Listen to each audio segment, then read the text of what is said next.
Now Dahl has it. He tries to clear it. This time it's held in. Now down to Ndasi. Springfield looking to take the first goal of this hockey game. It's tied 0-0 right now. Ferret drops it in low. Gets it to Cagnoni. Back to Ferret. Right side. Dropped in low once again. Ndasi left side. Score!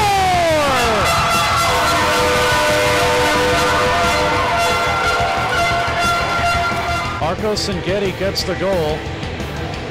Pops it in from the left side. Springfield on the power play. Sokov lets it go to Arkip Lendikov. Now behind the net to Philemon Lendikov. Line change for Colorado. Express still have it with 18. They work in front to Sokov. To score!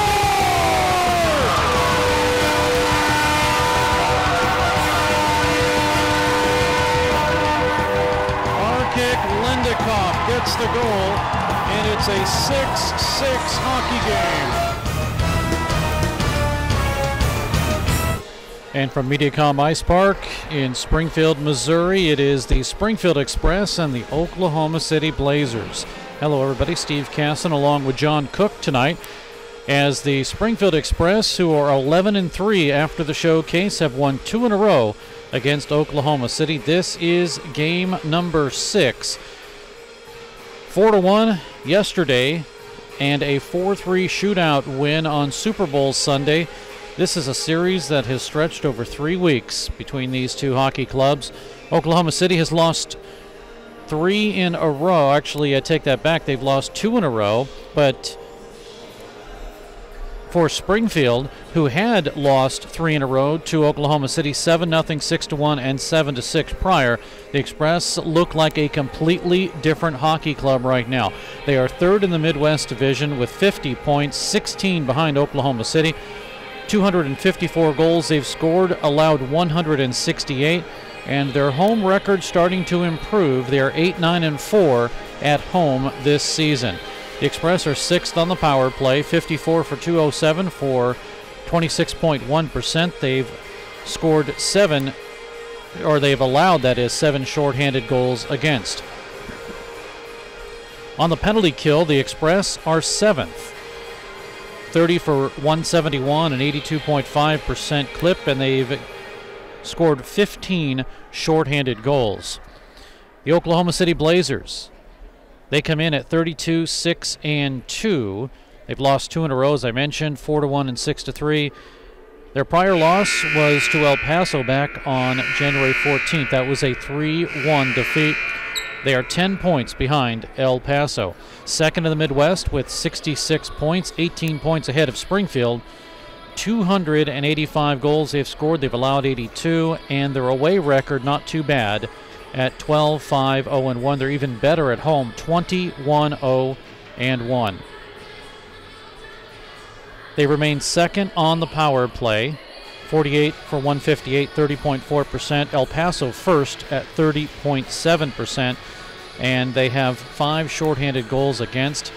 First, though, on the penalty kill, 9 out of 160 opportunities, 94.4%. They've scored 15 shorthanded goals. But an interesting note, of the 9 power play goals that Oklahoma City has allowed, 2 of them that is, have been scored by Springfield. So Oklahoma City has given up 2 of the 9 power play goals to Springfield, and one of those was in yesterday's game. That was a power play goal by Bruno Ndasi, his 4th of the season, 17th.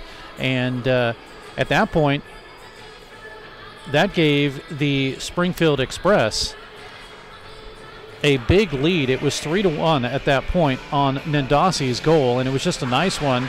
Low along the goal line, got it past Cloutier, made him kind of stretch for it, and Springfield had the lead. Arkip Lendikov turns out to get his 30th of the season for Springfield. That one made it a 3-1 affair. I think I said earlier it was a 2-goal affair, but it was not. And then Vigard Ferret for the Express finishes things up. His 27th of the season on really a nice move, as he had to reach from behind kind of on the backhand, and he was able to put it past Bobby Cloutier in a 4-1 victory for the Express. Goaltenders in tonight's game for the 22, 15, and 6 Springfield Express. Once again, it'll be Kane Paskey. In 16 games, he's 5-2-3 with a 3.72 goals against average and 890 save percentage. And he's allowed 43 goals on 392 shots. For the 32, 6-2 Oklahoma City Blazers, once again, Bobby Cloutier in 35 games, 23, 6-2, 2.42 goals against average, a 922 save percentage.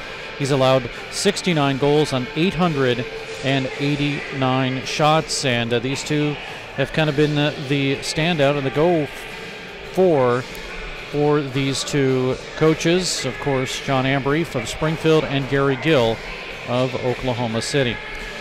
For Springfield, they have done really a yeoman's job in the last couple of games because they didn't really tell anybody, and I just found out from head coach John Ambrief that the club's been sick. They have really played on a depleted, as far as the energy goes, a depleted hockey squad, and they've pulled off a couple of victories, and hopefully they have healed enough to put another one on the board. If you're a Springfield Express fan, if you're Oklahoma City, you want to stop the floodgates for a while. Now, Oklahoma City, of course, is in second place, and they probably will not move from that because all the teams will play some of the lower division teams in the Midwest Division, and chances are they're going to win those games. So chances are Oklahoma City will stay in second, but they're 10 points away from El Paso, and they need those wins. 2 more games, or make that 1 more game, or 2 more if you count tonight's game, and 1 more tomorrow, a matinee game as the Springfield Express have made their way out onto the ice. And in just a moment, as Oklahoma City traditionally lines up on the blue line, we will hear from Kevin Thurrow and the introduction of the starting lineups. But it has been kind of a crazy night. It started to sleet, and there's black ice on the roads, and a lot of people have slipped trying to get here, and I think they're going to take their time, but hopefully these two teams won't as they get games going. Let's join Kevin Thurrow. For the visiting Oklahoma City Blazers, starting at a forward from Whitefish, Montana, number 9, Zachary Colgrove. Starting at a forward from Sherwood, Oregon, number 10, Griffin Winsek. Starting at a forward from Winkler, Manitoba, number 28, Dion Demke. Starting on defense from Norman, Oklahoma, number 6, Drake Johnson. Starting on defense from Kennewick, Washington, number 16, Connor Dunn. And starting in goal for the Oklahoma City Blazers from Quebec City, Quebec, number 30, Bobby Cloutier. The Blazers are coached by head coach Gary Gill.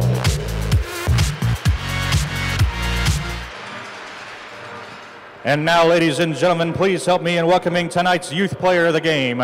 Standing in at 5 years old and a kindergarten student from Cheyenne, Wyoming, a member of the Cheyenne Capitals, let's welcome TJ running to the ice.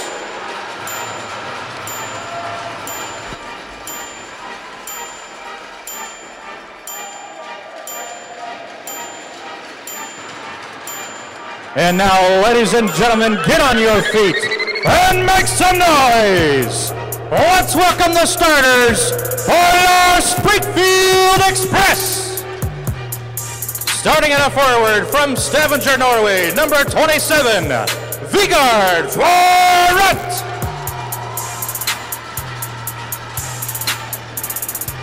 Starting at a forward from Onrhein, Germany, number 10, Stefan Doring.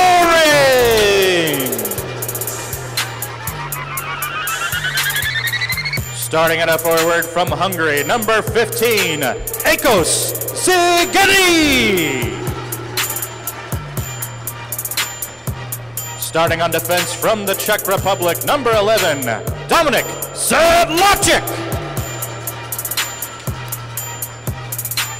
Starting on defense and also from the Czech Republic, number 9, Andre Cierney. And starting in goal for your Springfield Express from Moose Jaw, Saskatchewan, number 35, Kane Paskey. The Springfield Express are coached by head coach John Ambriff.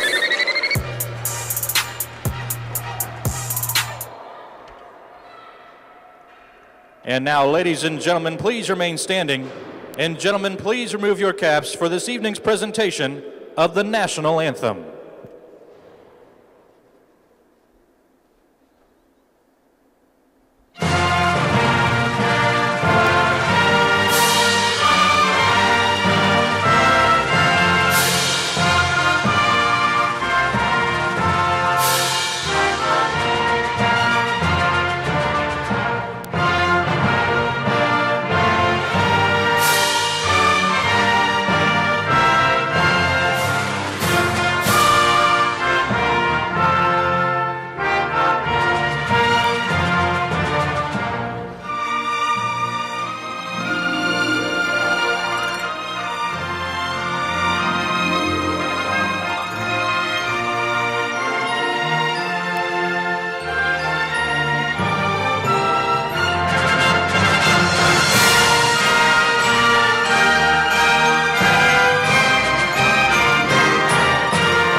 Once again, our national anthem from Mediacom Ice Park, the Stan Melton Ice Rink, Springfield and Oklahoma City. Steve Casson, John Cook, thanks for joining us on Black Dog, as these same two teams will meet it up two more times tonight and tomorrow before they finish out their season series.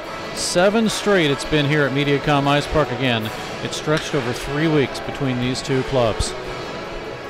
Referee, Chip Excel, linesman Paul McIntyre, and Mark Marzola. Springfield skating from the left to the right, Oklahoma City from the right to the left. Oklahoma City once again acquired a new player, Adam Check, from the Ontario Avalanche, also played with the El Paso Rhinos, that is. He's scoreless in 3 games, but he does have 9 assists in the Western States Hockey League. Zachary Colgrove making his first start in this series. He'll come out to take the draw, and he does win it from Stefan Doring of Springfield. Puck across the OKC line immediately. Eko Sengeti drive, save, rebound. It's followed up, and Colgrove kicked it into the corner. Express have it. Ferret with a pass up the middle, broken up by Jared Katz, and it's out to center ice. Express will have possession of the puck. Work it across to Andre Cierney, intercepted from Doring, and it's sent right back in off the stick of Drake Johnson. And all the way down. Lead pass to Sengeti. He'll have it across the line. Nice move. He's working it to the far side. Philemon Lendikoff is there. Gets it back behind the net. Stepping in front of him is Adam Check. Second game with Oklahoma City. Puck cleared all the way down. This should be an icing call. And it is icing. Yesterday's game, it was a goal which I had called Chamberlain, Josh Chamberlain, but no, they went ahead and changed it, and they give it to Griffin Winsek. So Winsek, this is yesterday's game, gets the goal, and look at that. That's exactly what it is. Winsek with the goal, so he now, with that tally, has a 4. Let's check this here. Winsek now has a 8-game goal scoring streak and points in the last 9 games. Play is underway, and the Springfield zone comes right out in the middle, and it's taken away by the Express. They break a 3-on-3 into the zone. Nikita Sokov with the drive goes up high. Near side, boards past Arkip Lendikoff. Now Patrick Tondel will clear it out to center ice. Long pass to Chamberlain is an icing call. 18:33 remaining in the period, and icing will bring it back into the Oklahoma City end of the ice.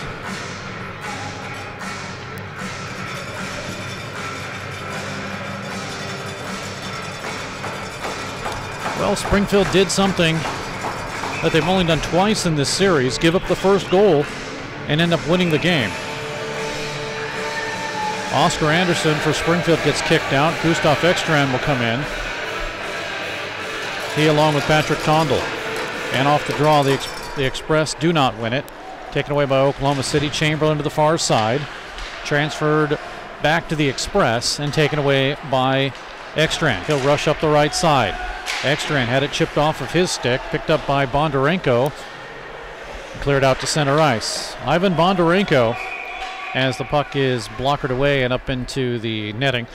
Bondarenko, 7 goals, 6 assists, 13 points away from matching Kirill Romanov's season franchise records. It's kind of one of those records you thought, oh, it'll never get broken. Well, never thought you'd have Ivan Bondarenko on your team either. Faceoff comes outside the zone. Griffin Winsek in along with his like number 10 of Stefan Doring, and the Express will gain possession. Now served to the near side and followed at the red line by Bondarenko, who brings it all the way in. Paskey sweeps it to the near side boards. 17:54 to go in the period. Out to center ice, returned away by Jensen. Express in their own zone. Flipped out, now jabbed to the right side, all the way into the OKC zone. We get an icing call as it came on the left side of the red line. Icing brings it all the way back in the Springfield end of the ice. 17:40 remaining in the period. And no score here at Mediacom Ice Park.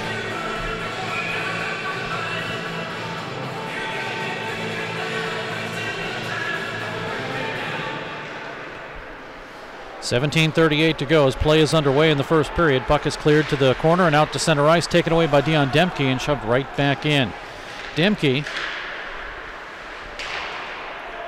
has a 1.18 points per game average, and he has a 2-game point scoring streak.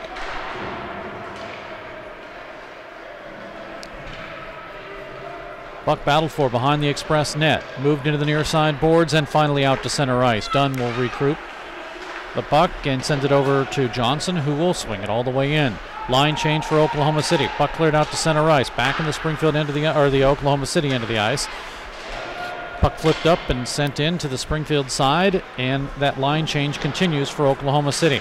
Philemon Lendikov chips it ahead, all the way down for Nikita Sokov. As he races it, it goes into the corner to Adam Czech. Near side boards would have been an icing call, but the Express gained possession. Picked up by Tyler Kupka. Now a drive in is deflected into the corner by Paskey. Taken away by Czech behind the net. Moves it to the near side boards. Tries to get it to Seaman Stolyarov. He'll work with it to the near side. Gets it behind the net. Express trying to move the puck out. They do. Here is a 2-on-2. Now a 3-on-2. Lendikov, Arkip, Philemon, Sokov. Russian line on. We come the other way to Chamberlain. Lead pass, Chamberlain on the right side. Waits for everyone to catch up, and a shot in that's partially blocked and tipped away as Winsek was there. It was partially blocked by Winsek. He had his back to the play, didn't see it, and it went off of his skate. And then he realized and tried to pick it up. 15:55, puck right out in front and a save. Here's Bondarenko. Right dot. Bondarenko has it chipped off of his stick. It is developed on the right side again, and a pass comes out to center ice from the stick of Jacob Ugenti. Express behind their net. Now they move it with Bruno Ndasi. Here he comes, left side, 3-on-3 into the zone. Ndasi walks out in front, and it moved away. Puck to the corner and helicoptered all the way down into the Springfield end of the ice. We will have an icing. No, it's been waved off. So the Express bring it up. Line change for Oklahoma City. Here comes Matthew Smishek. Drives it down in low on the far side. Dunn is there to check him away. Bruno Ndasi in. Taken away now once again by Oklahoma City and Patrick Tondel. Given to Victor Eck. Now to Tally Hyloff. He'll have it left side across the line. Hyloff with a drive in and a save by Paskey. He'll hold on. 14:55 to go in the period. And no score. Shots are 3-2 in favor of Oklahoma City.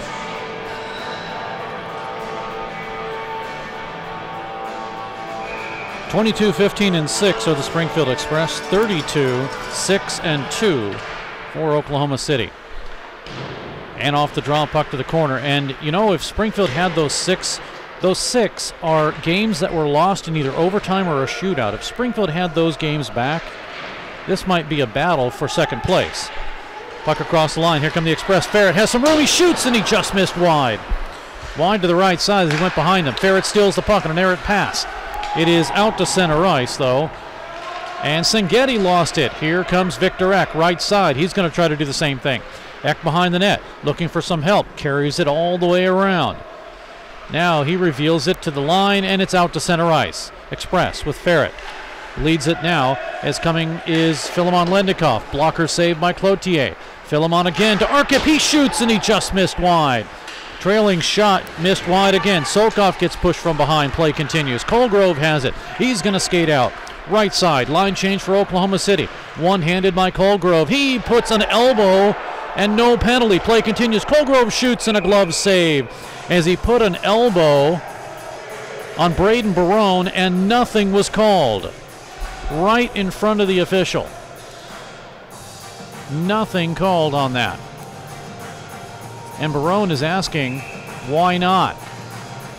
We'll take a look at that here as it develops into the corner. Well, you kind of missed. There it is. Right there's the elbow.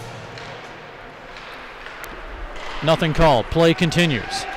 13:46 remaining. Here come the Express. Lendikoff with a shot. It's partially blocked by Hudek. Kneels it into the corner, and here is Travis out to center ice. It's Dion Demke. Across the line as it's broken up at center and sent right back into the Springfield end. 13:28 remaining in the period. And no score. Russian line out on for Springfield. Nikita Sokov all the way down to the near side board. Swung all the way where it is answered on the right side. Now picked up, banked off the boards, and here's a drive in, save, rebound as the drive came off of Matthew Smishek, and it's cleared out to center all the way down. Icing will be the call. 13:04 remaining in the period, and no score here at Mediacom Ice Park between Springfield and Oklahoma City.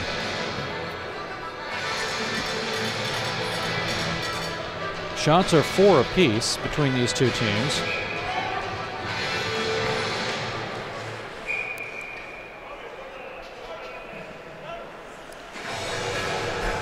Hall's face-off, we'll do it again.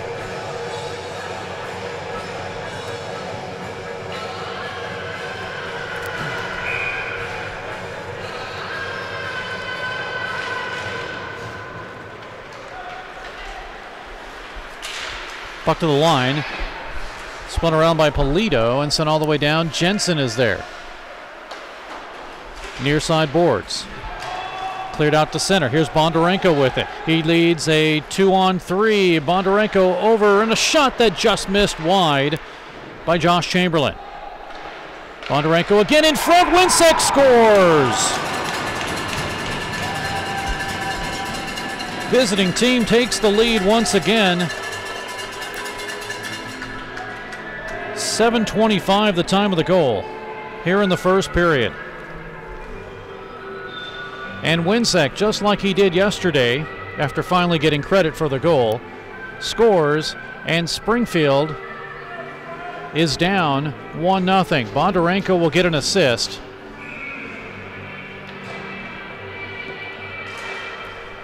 We'll catch the call from Kevin Thurl in a moment.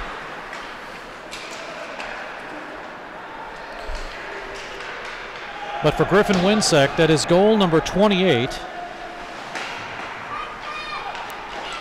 Oklahoma City Blazers goal scored by number 10, Griffin Winsek. Assisted by number 49, Ivan Bondarenko. Time of the goal at 7:25 in the first period. Scored by number 10, assisted by number 49. That's the call there.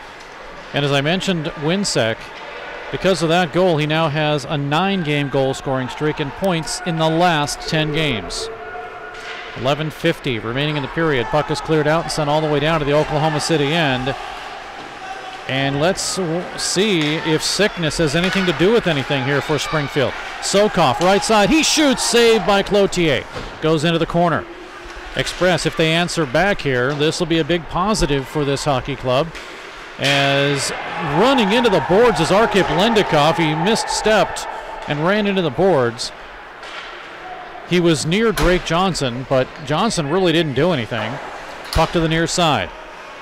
Cleared up along the half boards and almost stolen by Bruno Nadasi. It was a bouncing puck and it went over his stick. Puck cleared back down to the Springfield end. 1-0 in favor of Oklahoma City. Puck to the right dot, now to the left side. Here a drive in and a glove save that came from Adam Czech, the defenseman. 11 minutes exactly remaining in the period and a 1-0 lead.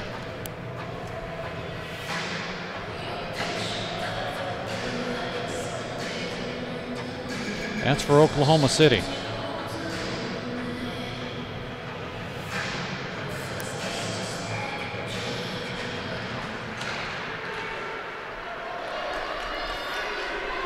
.56 remaining in the period. Puck's in all the way down into the Oklahoma City end. 10:49 now. Here come the Express, and a drive in and a save at the last moment as Oscar Anderson got that shot. Bruno Nadasi comes right through the crease, and now we have a couple of players mixing in. On the ice for the Express is Anderson, and he's mixing it in with Adam Czech. And both of them will probably go, and I think we're going to get additional penalties too.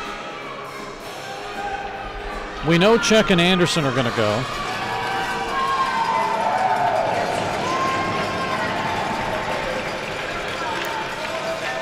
And do we get an additional penalty or not?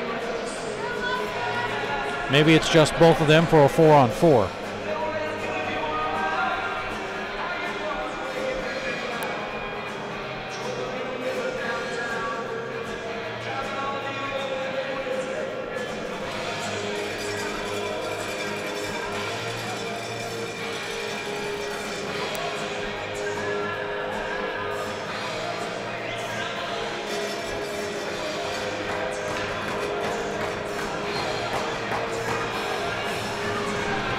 .43 remains, and the Express do get a power play. It is an additional penalty that has been assessed to Hudek. Power play for the Express. Springfield 6th, 54 for 207, 26.1%. And again, they have scored 2 of the 9 total goals that Oklahoma City has given up. Best of any team thus far. Express at the far side point. Philemon along the line, held in by Sokoff. Has it poked away from him. Winsek racing, but it's Philemon to pick it up. 10:20 remaining in the period.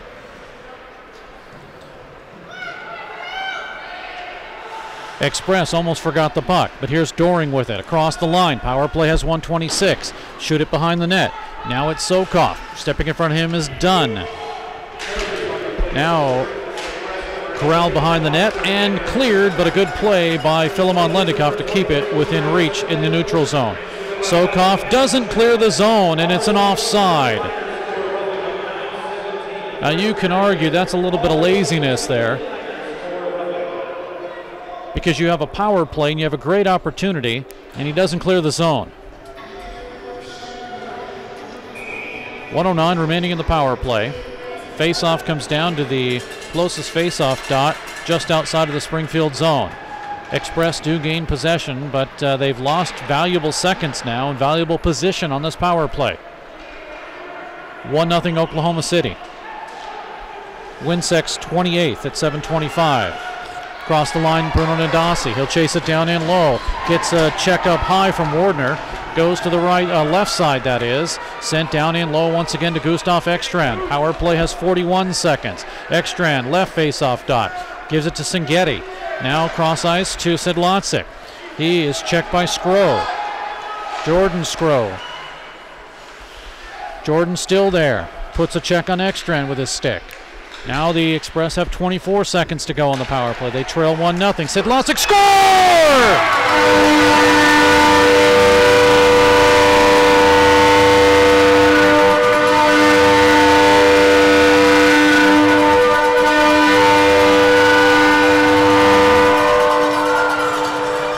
Nobody heard that puck until it was in the net. Nor did Cloutier. He didn't even see it. Lots of traffic in front. Sedlacek gets the shot, and Springfield has tied this game up. Ekstrand will get an assist.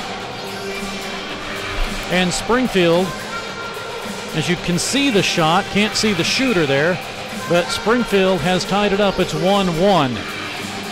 This one coming at 10:59 of the period. For Sedlacek, Dominic gets his 7th goal of the season. It is a power play goal.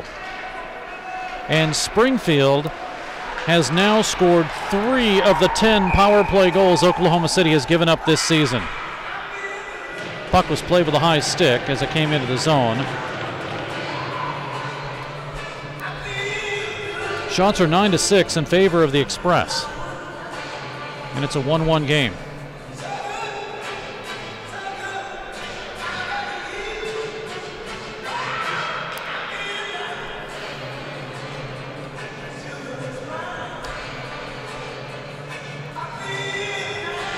Answering back, that's what Springfield's been able to do.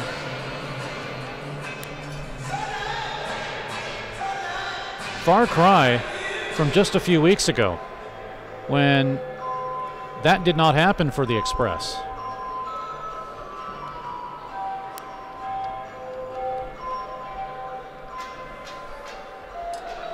.852 remains in the period. And a 1-1 contest. Puck in, save by Paskey on the shot by Johnson. Let's catch the call. Scored by number 11, Dominic Sedlacek. Assisted by number 47, Gustav Ekstrand. Time of the goal at 10:59 of the first period. Scored on the power play by number 11, assisted by number 47. Meanwhile, Kane Paskey makes a save as we're listening to that. And there is a media timeout. That'll give us a chance to take a timeout, too. We'll be back in just a moment. 1-1, 8:26 to go in the first period. Hi, my name's Scott Morris. I own Falstaff's Local. It's the new hockey bar in town. You're missing out if you don't come and watch some Blues games down here. You'll also be able to hear the sound of all the games. And we're located between the Hers building and the movie theater on Park Central West. We have a limited but great menu. We're open for lunch.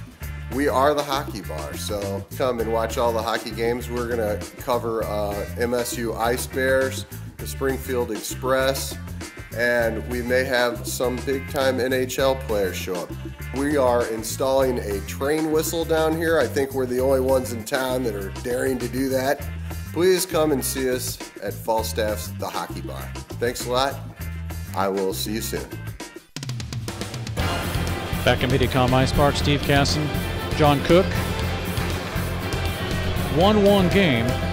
7:25. Griffin Winsek is 28th. 10:59 on a power play.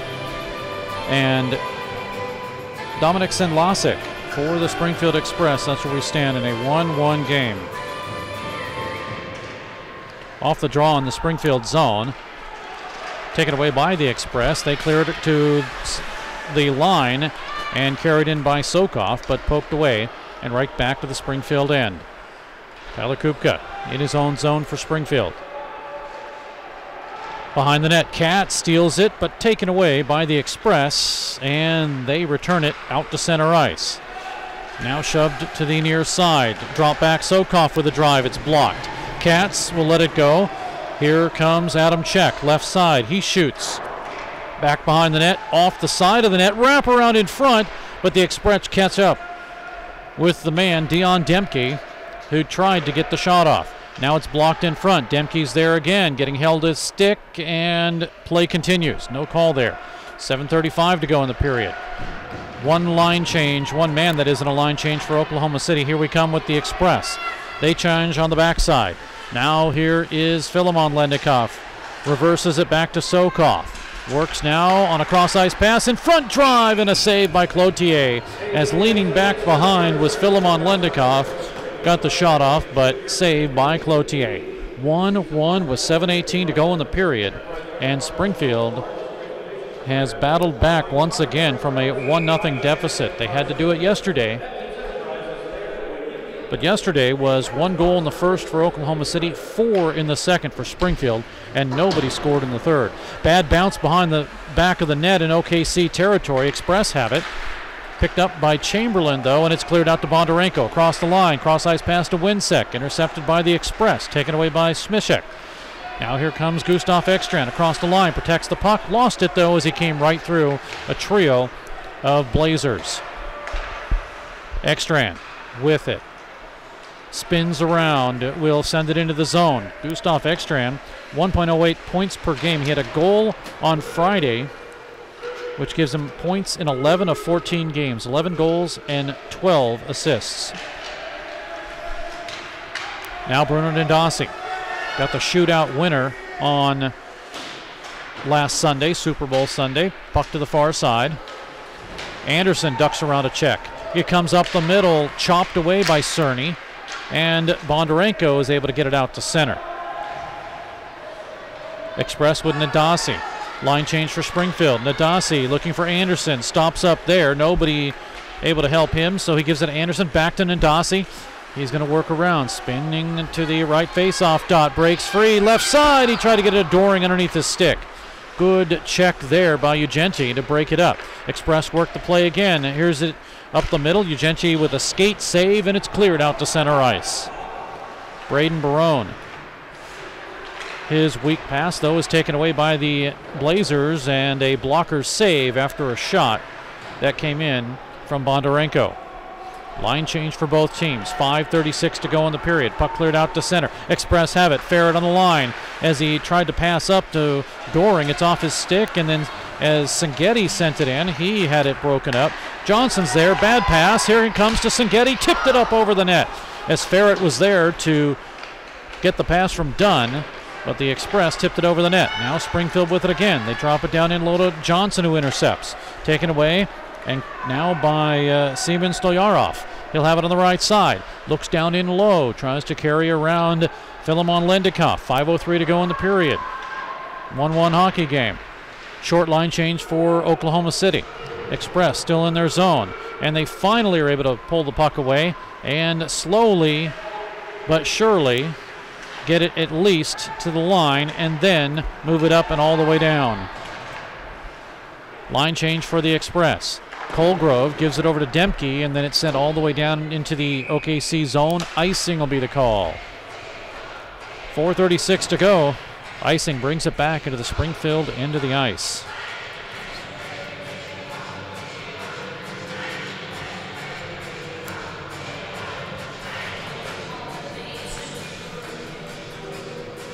(1-1).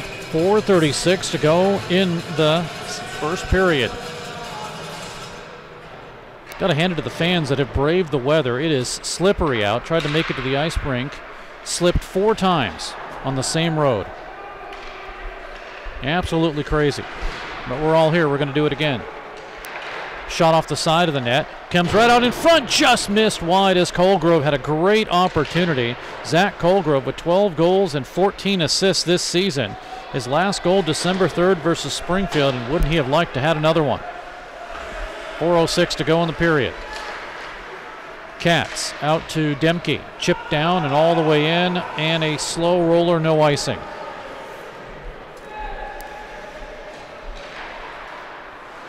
Far side, intercepted.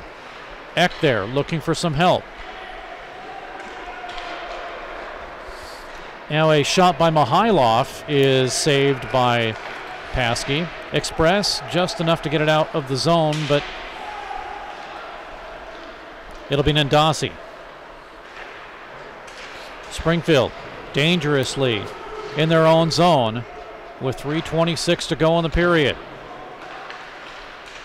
is sent right back behind the Springfield end. They do flip it out and get it out to center to Ekstrand. Gustav, he's 1-on-3, taken away by Wardner. Nendasi, after it's out, will have possession. Now sent all the way around by Braden Barone. His last goal, January 21st versus Wichita. And coming up at the first period intermission, talk with Hunter Mason and then Braden Barone in the second period. 2:48. Ferret is there trying to make Jensen make a move. Jensen started the playoff beard already. Full beard for him as he goes to the bench. Chamberlain lost it. Express have a 2-on-2. Now it's a 2-on-3 as catching up is Winsek. Puck right side and Cloutier comes out to stop the pass, and it's caught up underneath his pads, so we'll have a face-off. It'll stay in the Oklahoma City zone. 2:19 to go in the period. Just 2 goals. Griffin Winsek gets the first one to make it a 1-0 game. And then Dominic Sedlacek, he ties it up. And Springfield and Oklahoma City are knotted up at 1 apiece. Now comes right in, save! Oh, what a huge second effort drive and a save by the Springfield goaltender. Oklahoma City with a great opportunity. The first one was a pad save, and then the second one was a glove save as it was going up high. Huge save there. See if we can get a look at that one. Here it is. There's the first pad save and the second opportunity on Chamberlain. Go back to live action. 1:56 remaining. Puck in right. It was tipped by Colgrove right in front and held onto by Paskey. Springfield's goal was a power play.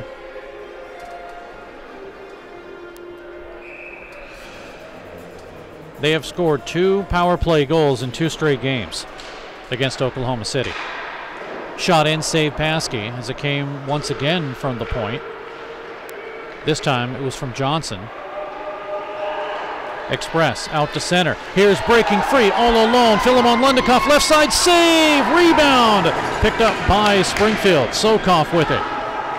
Sokoff looking to set things up. Gets it in front. Tipped by Sedlacek. Poked away and out to center ice to Colgrove. Gets by Sokoff. Colgrove in the express zone. He shoots and a save by Paskey. He'll hold on. And we're going to get a penalty. It's going to go against Oklahoma City. After the stoppage, the official says penalty. It's a roughing call. And Colgrove is going to go. Power play for Springfield.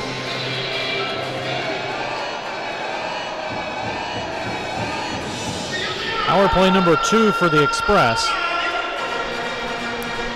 And it was right after the save by Paskey.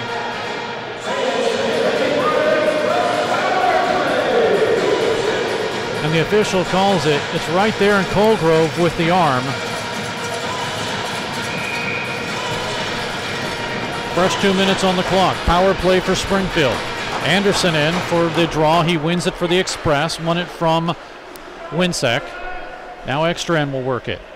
Away from Adam Czech now. Actually, it was Winsek. He's on the ice. Spun around, Express, lose it. Now kicked ahead, taken by Nendasi. Right side, Ekstrand, left side. And catching up with it is Colgrove. A drive in and a save. Actually, no, that was not Colgrove. That was Chamberlain there. But the drive from the high slot covered up by Cloutier. 1:35 remaining in the power play. Couldn't be Colgrove. He's in the penalty box. Both number 10s, Winsek and Doring, and it's won by the Express, but Bondarenko with a smart move there gets right in front to pick up the face-off win. And Springfield now returns the play as it came out of their own zone. Behind to Ferret. Moves into the near side boards. To the point. To Philemon Lendikoff off of his stick. And the Express cannot gain possession. Bondarenko across the line. Sokov picks his pocket. Winsek says, I can do the same, but we come the other way. Here's Arkip Lendikoff. Left side to Sokov, but Doring is offside. Now the officials skate in as Doring and Adam Check having a few words.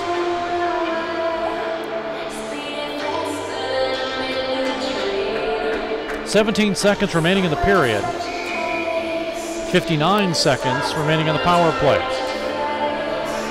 Number 2 for Springfield, and off the draw. Puck went all the way down to the Springfield end. Chasing it hard as Mihailov. Now with 8 seconds to go, maybe one more opportunity for a shot. Here's a lead pass. Anderson breaks free. He's hooked, and we're going to get a penalty.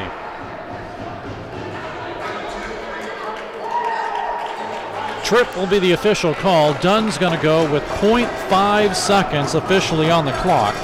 So when Springfield returns in the second period, they will have a two-man advantage for 42 seconds.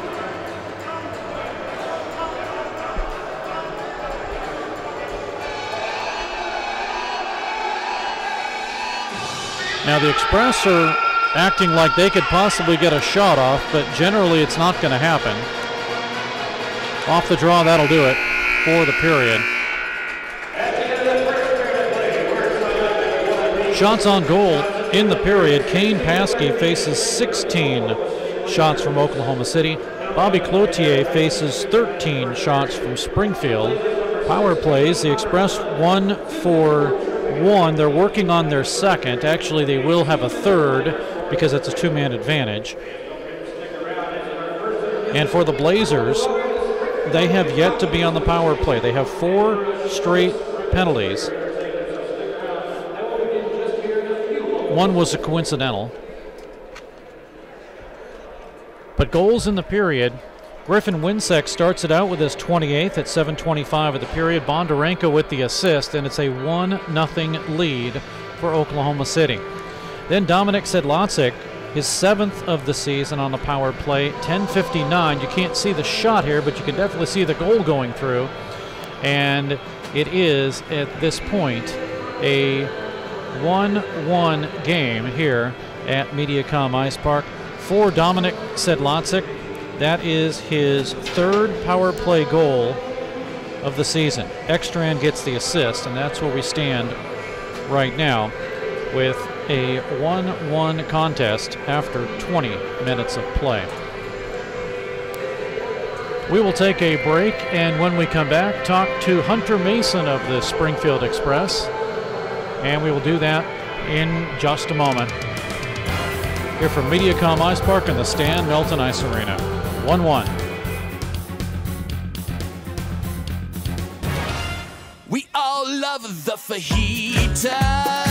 Their margaritas get the crown. Don't forget the quesadillas. It's the best Mexican food in town. Now your favorite Mexican restaurant is open on Sunday. Yes, Maria's Downtown is open on Sunday. So bring your family and friends and enjoy Mexico with us 7 days a week. Hold on to your salsa and your chips. Maria's on South Avenue in downtown Springfield. Hi, my name's Scott Morris. I own Falstaff's Local. It's the new hockey bar in town.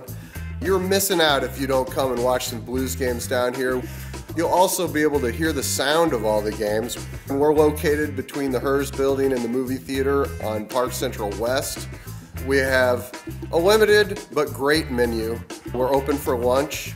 We are the hockey bar, so come and watch all the hockey games. We're gonna cover MSU Ice Bears, the Springfield Express, and we may have some big-time NHL players show up. We are installing a train whistle down here. I think we're the only ones in town that are daring to do that. Please come and see us at Falstaff's The Hockey Bar. Thanks a lot. I will see you soon.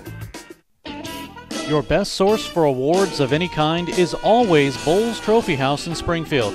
Trophies, plaques, medals, gifts, ribbons, and more. You get top quality and great service at Bowles Trophy House, serving Springfield and Southwest Missouri for over 40 years.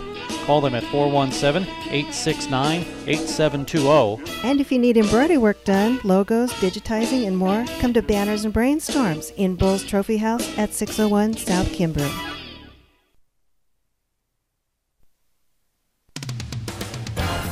Back at MediaCom iSpark, Steve Casson now talking with forward for the Springfield Express and Hunter Mason out of Surprise, Arizona. And, you know, you had back-to-back games, 2-goal games, November 17th and 18th against Wichita, but you kind of been snake-bitten since. So I'll say this right off the bat. Every time I interview somebody, they score a goal or get a point or something. So hopefully that'll happen this game. But let's talk about you. How are you adjusting to the Springfield Express? Yeah, we it's one of those things that you have to adjust to. We had a plan yesterday that we adjusted to, and we did really well, our coach said. And so it's just little things that we had to focus on, do the little things right to have big things happen.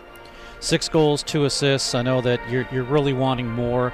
I think the key is making sure that you can get enough playing time. You know, it's really tough when you're trying to fit into that lineup, and I know that they've put a line together with you and Hunter Mason along with Ian Herman, and it's kind of tough to try to get going. But once you guys get going, it works.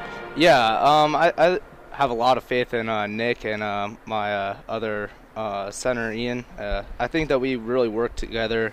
We worked hard because we had to prove ourselves every day, and it's just stuff like that. We work after practice on stuff, shooting, passing, and just finishing stuff. So it's a work in progress, I would have to say. It's obviously a tough situation when you play a team now what will be 7 straight in Oklahoma City. And it's tough in a sense because after a while you kind of get to know about this team, and each other kind of figures out what they like and dislike. But at this point, 2 in a row, which is definitely a big positive. What was it like, number one, to get that first goal? You guys had to go into a shootout before Bruno Nadasi won it, but what was the attitude of this hockey team after that? After that, we said to ourselves we can beat this team. We always knew that we could be able to beat this team. It was just putting up a game plan that we could execute it and come out on top. But usually for us, we had to go play a full 60 minutes. If we don't play a full 60 minutes, it's really hard to win games. And our coach emphasized that, and we worked hard in practice. We've been skating a lot more, a lot harder, and I do think that we turned the page around. So. Hunter Mason joining us at the Springfield Express. Surprise, Arizona. Now it's kind of becoming a hotbed of hockey, but for a while there was nothing going on in Arizona except for dust storms. So what's it like to grow up and play a sport that really is not that prominent there? Yeah, it was always tough in school. You know, we always played it in PE, and but other than that, you know, it's hard to get people focused in on that because they're always usually busy playing football, baseball, or basketball. But it is hard to work on your skills because you don't want to go out when it's 115 degrees to go shoot pucks or stick handles. So usually you have to wake up early, and I've been trying to do that throughout the summertime. So when you said you played it in phys ed, was it mostly just like street hockey? It wasn't on ice, was it? No, it wasn't. We usually had tournaments every year. You know, grade 5 or whatever grade you were, we would go in and have one whole day of playing hockey, or we would have 2 days. But it was a lot of fun. Those are like the childhood moments I really cherish because I would be able to tell my classmates how to play hockey, you know, how to hold your stick, how to pass it. It was a lot of fun. I have a lot of memories that I still talk to my old classmates about it once in a while. When did you first understand or know about hockey? Ever since I can't even remember, because my mom strapped me on a pair of skates on 18 months old when I was 18 months old, and I started playing hockey ever since I think I was allowed to, so mini mites, and I think that's age 3.5 or 4 years old. So. And this is all in Arizona? No, it was it started in Wyoming, and then it just progressed. But I didn't live in Wyoming for that long, so. Okay, so obviously there was hockey somewhere. She started doing it. You guys moved, and then all of a sudden it's like, well, we got to keep them going and figure out where you can go in Arizona. Yeah, I just really, you know, I really stuck with it. I never played another sport in my life, and I mean, you could see that when, you know, whenever I go to play basketball with my friends, I'm really pretty bad at it. Or if I go play baseball, I used to play softball in the men's league in summertime in Arizona, and I was just awful. I would be funny when I was playing. So yeah, I really just stick with hockey. But yeah, I do think Arizona is growing within the sport of hockey. They're having a lot more organizations that I believe Missionaries on Ice. They're reaching out to the handicap world, and so you know that when you have a bunch of people that are trying to help, you know, kids that have disabilities play, it's really awesome to see that. So did you go to a lot of the Phoenix/Arizona Coyotes games? Yeah, pretty much. After they let go Shane Doan, I really haven't really paid attention to them that much. He was my favorite player growing up, and I didn't really like how they just let him go. But other than that, I have loved the Montreal Canadiens for a long time, so I would have to say Montreal is my favorite, but Arizona, I still have a heart for them. I always try to root for them because I know that they're the underdog, and you know, it's hard when your team's not doing well, when you're in a place, a climate that isn't really hockey, you know, a hockey supporting community, but I do think that they're supporting it more than what they have been in the past, and I think that that's really good for the Arizona Coyotes. Hunter Mason joining us of the Springfield Express, and you mentioned Casper. You played for Casper in 16-17 last season. What's it like to go from the Mountain Division now into the Midwest Division? I only played, I believe, 6 games that season because I had surgery on my shoulder, but when I did play, it was just like this division. It was really hard-hitting. You know, it was a lot faster than what I have played, so it's really fun to adjust to a better part of a hockey that you never really played before. But I do miss Casper. Casper, you know, it was a good organization, but I like where I am right now in Springfield. So. And let's talk about you. What do you want to be when you grow up? I always ask people that. Well, I'm actually trying to get into the Air Force Academy. I've always wanted to become a pilot. I believe when I was in kindergarten and I graduated kindergarten, they said, what do you want to be? And I said, a pilot. And then so I looked into it, and I'm trying to send my application in to the Air Force Academy, trying to get my ACT scores up, and just trying to do everything that I can to get into that Air Force Academy. Well, 2 things. One, the moment you said that, there are some people, like, they look like they're a cop or they look like they're a detective. You look like you could be an Air Force pilot. You do. That's the first thing.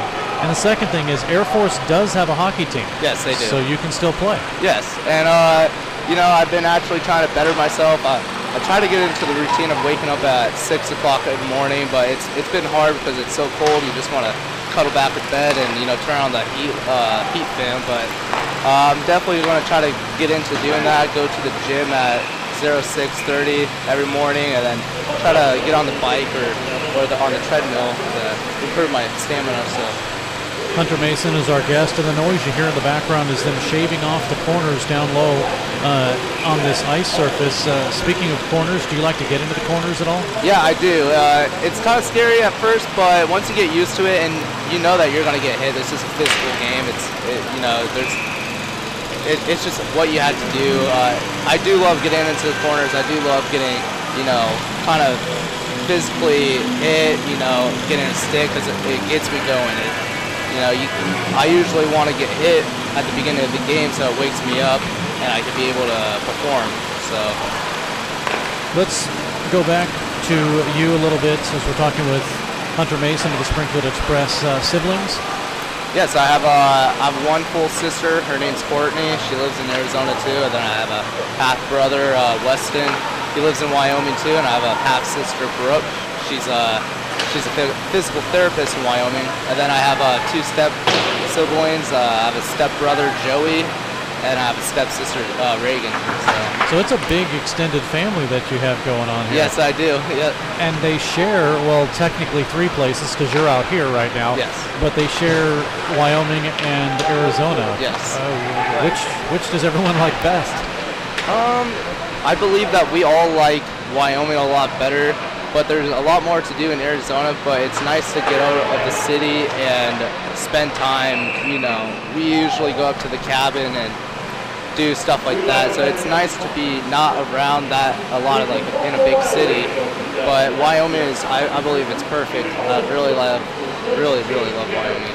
Now, I've been lucky enough to see those online cameras, and there's one in Jackson Hole, Wyoming, in the downtown area, and it's just amazing. Sometimes you see when it snows, it's amazing, and when it doesn't, and you can see sunshine, it's great. But yeah, it's definitely some great countryside up there. One of the things that I've been able to be lucky enough is live in Southern California, and I had a cabin up in Big Bear Lake in Southern California, so I've been around the pine trees and the lake and everything like that, but it probably doesn't compare to the woods up there. Yeah, I actually been to the Bear Lake. I believe that's what it's called. I went there for a church camp, but yeah, I really like that place. But once you get out, usually the woods are pretty much similar. So I don't really mind that. I just love fishing, being outdoors. It's a lot of fun, and you can pretty much do that everywhere. You can drive 2 hours from Phoenix up to Flagstaff and still be in a forest and do all those fun stuff. So usually they're all similar, but yeah, it just depends on where you go. It's a little bit more beautiful, or it just depends on where you go. Hunter Mason joining us, and I'm going to throw you a little curveball here and say, okay, so you've been offered an all-inclusive suite. You can bring 10, 20 of your best fans and friends, everything you want, to a Stanley Cup playoff game, but the same day you have playoffs for the Thorn Cup. Which do you choose? That's a really tough decision. It depends on who's in the playoffs. In the Stanley Cup playoffs, if it's my favorite team, Montreal, definitely I wouldn't give it a look because I still know I would try to play in the Thorn Cup, but it's one of those things that yes, it would be awesome to go see the Stanley Cup final, but you also want to know that you want to better yourself, and playing in the Thorn Cup is an experience that not many have, and so I believe you could say that, but it's pretty much all the same. I think that once you go to a Stanley Cup playoff game, which I have been to a lot, and so it's just one of those things. I would have to say I would have to make the decision to go to the Thorn Cup. Well, I wouldn't blame you. Now, obviously, this will never happen because logistically, when the Thorn Cup is and when the Stanley Cup Finals are, they're a few weeks apart. But if that ever was to happen, but I would say that's a good choice because the Stanley Cup will always happen. Yeah. Your time in a Thorn Cup. Yeah, I only have one more year, so. And what are you going to do after that? After my last year of juniors? I know that you mentioned that you want to think about getting into the armed services, but do you want to just go through that, or do you want to go through school and maybe get a degree, or just concentrate on being a pilot? Yeah, that's my main goal is because the Air Force Academy is technically like a university. You go to school, you wake up at 0600, you march to breakfast, and then after that you go to your first class, get done around 12 o'clock, and then go get lunch, and then you have to march to your other class. So it is, you are learning, you are having your education there while having a military training. So I do think that, I would love to be a part of that, and I do think that, that's the best situation I can find myself in, because yes, I do think that going to a regular university is awesome, but I do want to serve my country, and so by doing that and getting an education, I can do, pretty much anything I can do. Well, it's definitely a noble profession, as they say over in Europe.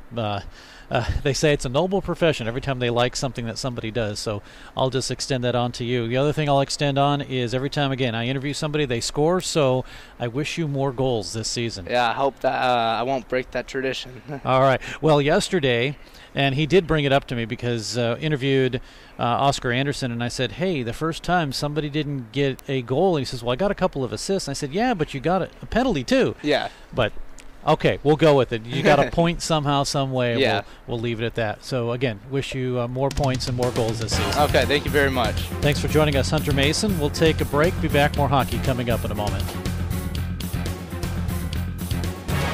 We all love the fajitas. Their margaritas get the crown. Don't forget the quesadillas. It's the best Mexican food in town. Now your favorite Mexican restaurant is open on Sunday. Yes, Maria's Downtown is open on Sunday. So bring your family and friends and enjoy Mexico with us 7 days a week. Hold on to your salsa and your chips. Maria's on South Avenue in downtown Springfield. Your best source for awards of any kind is always Bowles Trophy House in Springfield. Trophies, plaques, medals, gifts, ribbons, and more. You get top quality and great service at Bowles Trophy House, serving Springfield and Southwest Missouri for over 40 years. Call them at 417-869-8720. And if you need embroidery work done, logos, digitizing, and more, come to Banners and Brainstorms in Bowles Trophy House at 601 South Kimbrough. Pearson Kelly Office Products presents Great Moments in Office Technology. When Julie gets bored at work, she writes funny captions to pictures of animals she found online. Then she realized she could send all of her pictures in one gigantic message to her coworkers. At that moment, Julie created Junk Email. Now, employees can enjoy their days watching auto-tuned sneezing pandas. There are plenty of ways to waste your company's money. Your copier shouldn't be one of them. Pearson Kelly Office Products. Business made simple. Back at MediaCom Ice Park in the Stan Melton Ice Arena, Steve Casson, John Cook. 1-1 hockey game after one period of play. Springfield Express, for the second game in a row, they have not scored the first goal. It came from Griffin Winsek. Winsek gets his 28th of the season up over the glove of Kane Paskey. The assists go to Bondarenko. It's 1-0 at 7:25. Then the Express come back with Dominik Sedlacek's power play goal. Third power play goal of the season, 7th. Again, you don't see the shot, but you definitely see the goal coming in. And it is Sedlacek who gets it. And Springfield now with the tie game, 1-1. Again, power plays 1 for 2. We're actually 1 for 1 for the Express. They're working on number 2, and they have a 2-man advantage for 43 seconds. Technically on the scoreboard, it's 42 and a few tenths, but 43 as you look at on your Black Dog scoreboard. 42 seconds left, and the penalty to Zachary Colgrove, his first action, I believe, in this series. And then 1:59 with just a second ticking off as there was 0.5 seconds left in the period when the penalty occurred. That's to Connor Dunn, the captain. Had a kids game, so the intermission just a little bit long. That'll give us a chance to take a look at the Western States Hockey League scoreboard. Dallas and Wichita after 2 periods. Actually, they're about halfway through the second period right now. It's a 1-1 game in that contest. Goals coming from Yaroslav Vacek and from Braden Thomas of Wichita. So Dallas and Wichita tied at 1 apiece. In the first period, they're just about to end, about $1.50 left in the first. Idaho has a 2-0 lead over Utah. In that game, goals coming from Blake Nelson of Idaho and Kevin Fellows. They've only put 10 shots.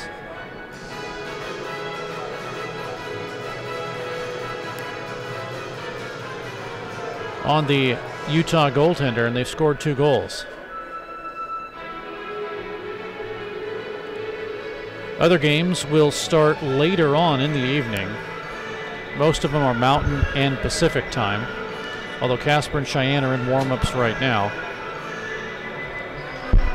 And actually, San Diego and Fresno from the Gateway Ice Center in Fresno, they're in intermission with a 1-1 game there also.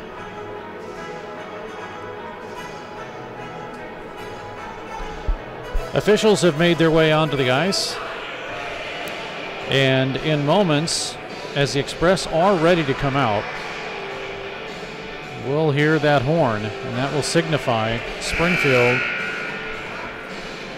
is out on the ice. We should hear it sooner than later.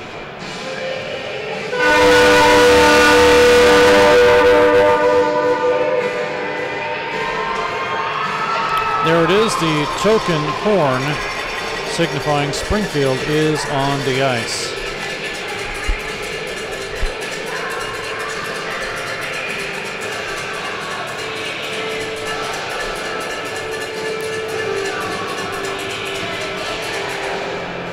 Take a look at some of the scoring leaders between these two teams.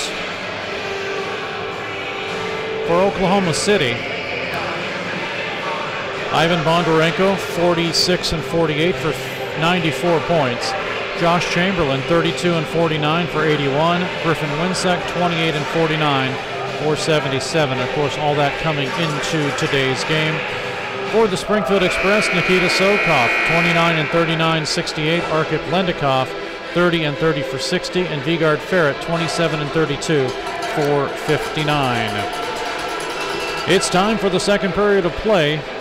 Springfield skating from the right to the left, Oklahoma City from the left to the right, and immediately Springfield carries it into the zone on the power play. They have a 2-man advantage now for 35 seconds.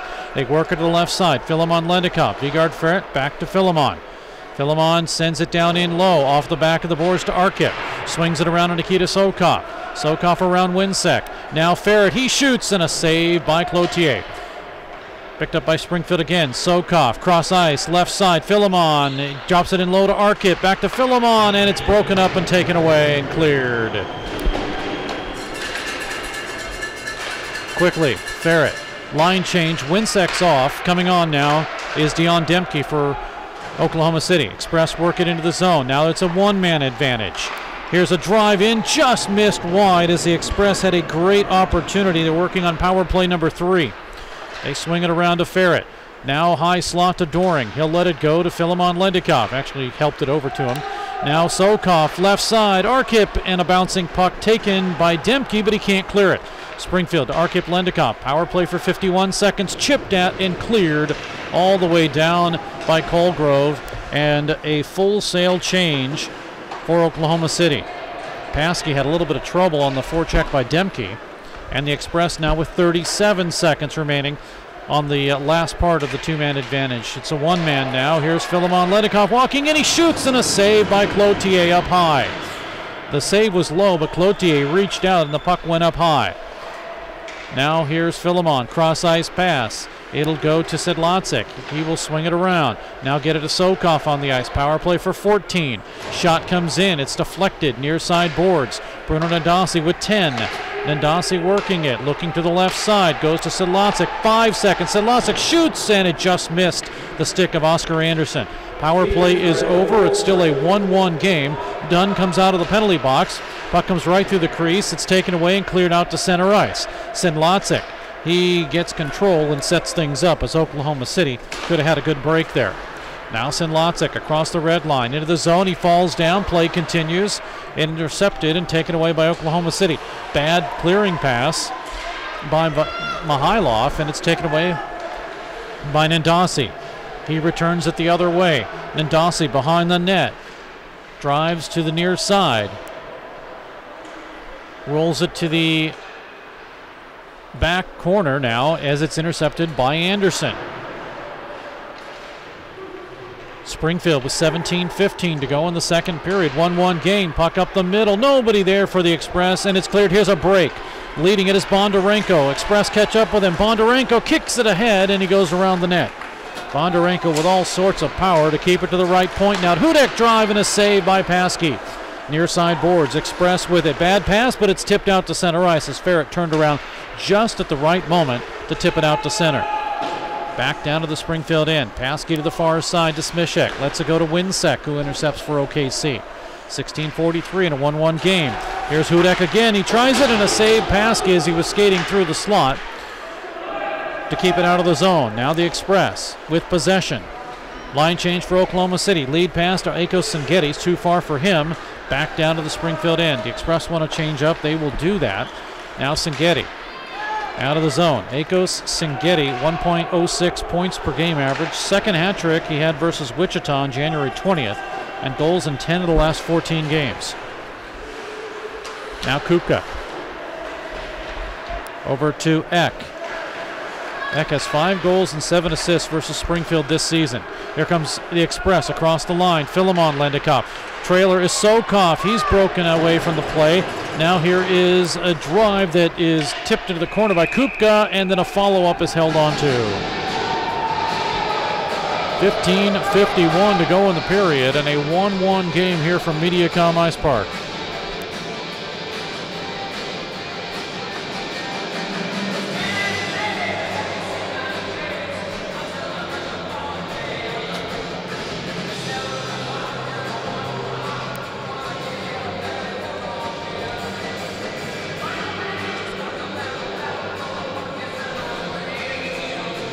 .551 to go in the period. Face off in the Oklahoma City zone. Near side boards. And as it comes right out in front, Express can't get a good opportunity on it. Taken away by Oklahoma City. Lead by Colgrove. All the way down, and Colgrove puts in a hit on Kupka. Play continues. Sokov. He'll clear it out to center. Nikita Sokov looking for some help, but instead carries it down low. Overskated it. Now at the half boards. Swung all the way around. It comes to the right point. Held in by Barone. We'll talk to Braden Barone. Second period intermission. After Clotier's save, puck cleared back in the Springfield zone. No icing. Barone is there. Gets it to Kupka. Line change for both. Now Nindasi. Cross ice pass. And Oklahoma City picks it up. Here is a 2-on-1. A drive in. Misses wide by Chamberlain. Near side boards. After the bad bounce, Nindasi is there, and he's able to clear it out to center. 2-on-2. Nindasi working with Anderson. Nindasi has room. He shoots, and a save at the last minute by Cloutier. Through some traffic. 14:39 to go in the period. Bondarenko back the other way. Drops to Chamberlain with room. He shoots. Pad save. Huge save there by Paskey, and Springfield still tied 1-1. Puck is a delayed offside. Here come the Express. Sinlatzik gets it out to center ice. Taken away by Winsek. Numbers for Oklahoma City. Winsek shoots, he scores! It's 2-1 as Oklahoma City had the numbers coming into the zone. That's his 29th goal of the season.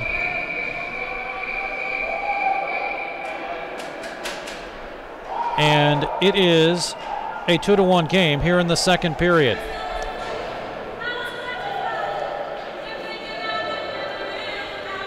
You could kind of see that one develop a little bit because Springfield had given up the rush. And instead of going to Chamberlain, Winsek takes it himself. Bondarenko and Chamberlain gets assists.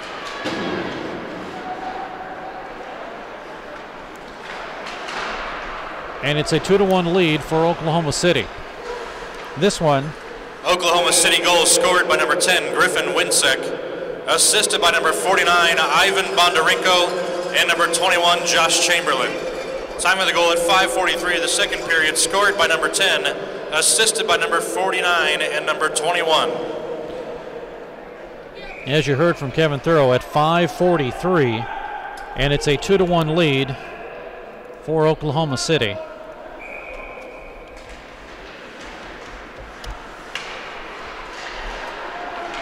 And now Oklahoma City, they race again. A 3-on-2 into the zone. Shot off the side of the net. Rebound, score! And his 24th goal of the season. It's Vitaly Mikhailov.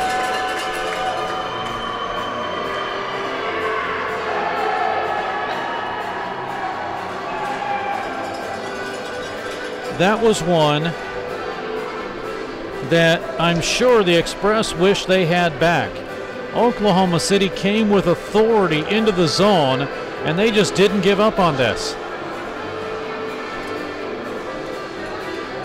3-on-2 as it finally developed. The first save was made, but then the rebound followed up by Mikhailov. And it's 3-1 that quickly. This one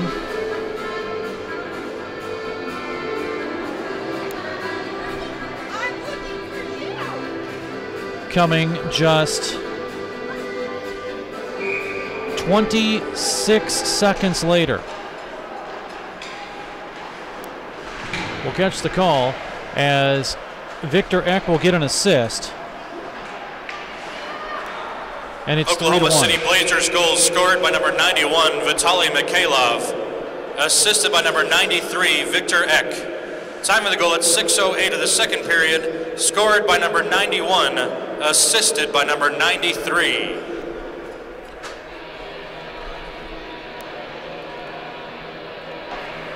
Time for Springfield to settle down here. This is just the second period.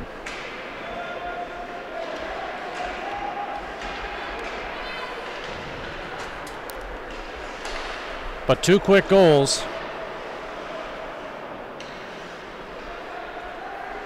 Just 26 seconds apart. Puck is cleared out and all the way down into the Springfield end of the ice. Kupka, and thought I heard a whistle. I think it was just somebody screaming. Here comes Philemon Lendikov. Had his pocket picked, but it gets to Arkip Lendikov. Shot off, save, rebound, loose. Sokov drive and a save. Rebound, score!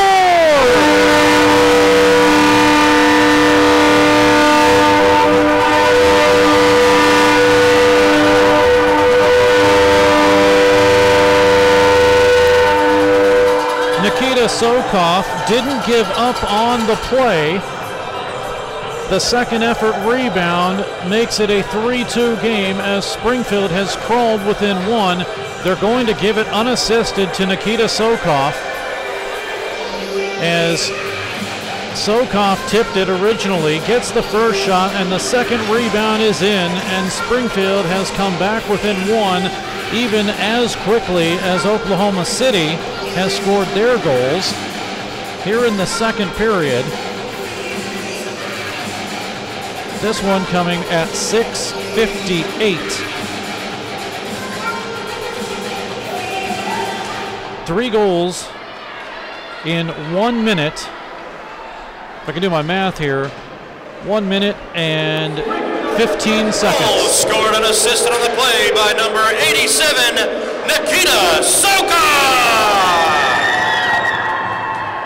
Time of the goal at 6:58 of the second period. Scored unassisted by number 87, Springfield Express goal! So with 12:36 remaining, there have been 3 goals in 1:15, and it's a 3-2 game in favor of Oklahoma City.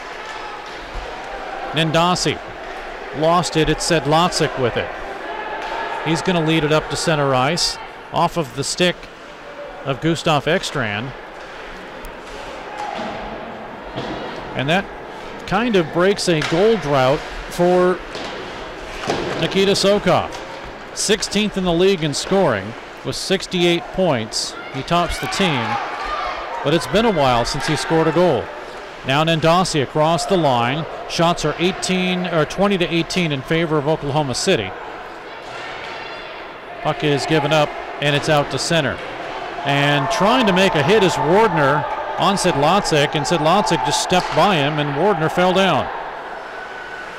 Puck cleared, and this will be a hand pad. Nope, they let it go. Puck back into the zone, taken by the Express. Right side, left side in front, and hit the side of the net as Doring fell in to the boards back behind the net. The Express work it again.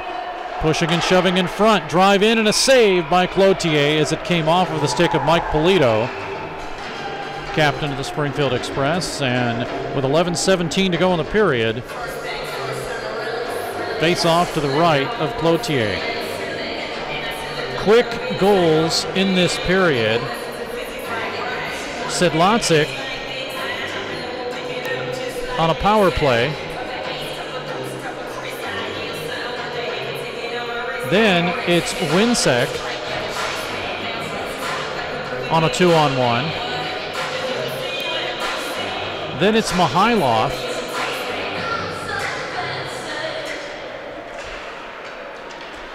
Picking up the puck on a good opportunity there. And then back for Springfield, it's Nikita Sokov. And that's where we stand right now in a 3-2 game as we go back to live action. Shots 20 apiece. Near side point in the Springfield zone. Finally, it's taken away and cleared. This is all the way down. Could be an icing, and it is. Icing with 10:51 to go in the period.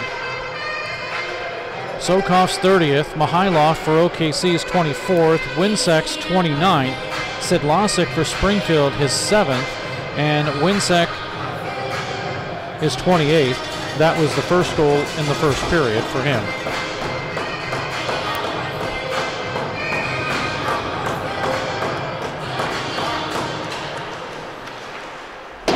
Play is underway in the Springfield zone. Work by Arkip, gets it out to center ice to Philemon. And as it comes back in, it is offside. And now, yelling at the referee, or the linesman Mark Marzola, is Dion Demke. Face-off will come outside.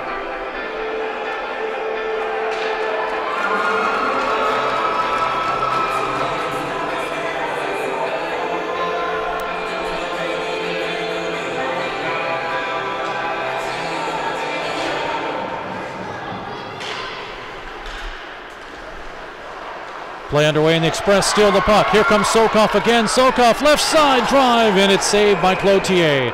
And now we get a whistle for a stoppage in play. And we get a penalty and a misconduct. Not happy at all with the initial penalty was Connor Dunn. And the official says sit for 10 more minutes plus your penalty.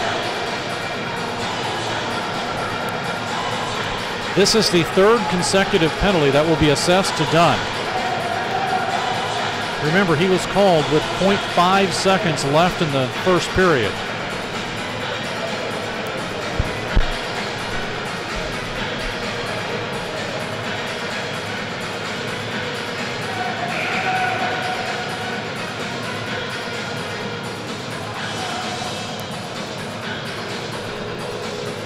Dunn gets 2 minutes for slashing and a 10-minute misconduct.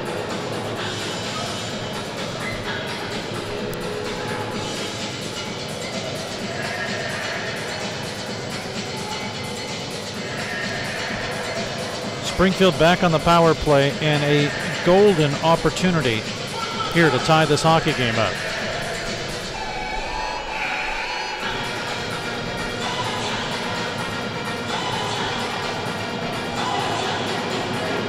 Six penalties, 20 minutes for Oklahoma City. Just 2 minutes in penalties, one penalty assessed to Springfield. Now they're going to get somebody to serve, so Stoyarov will come in.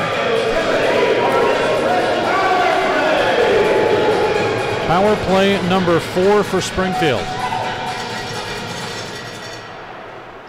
Immediately it's won and cleared all the way down by Chamberlain.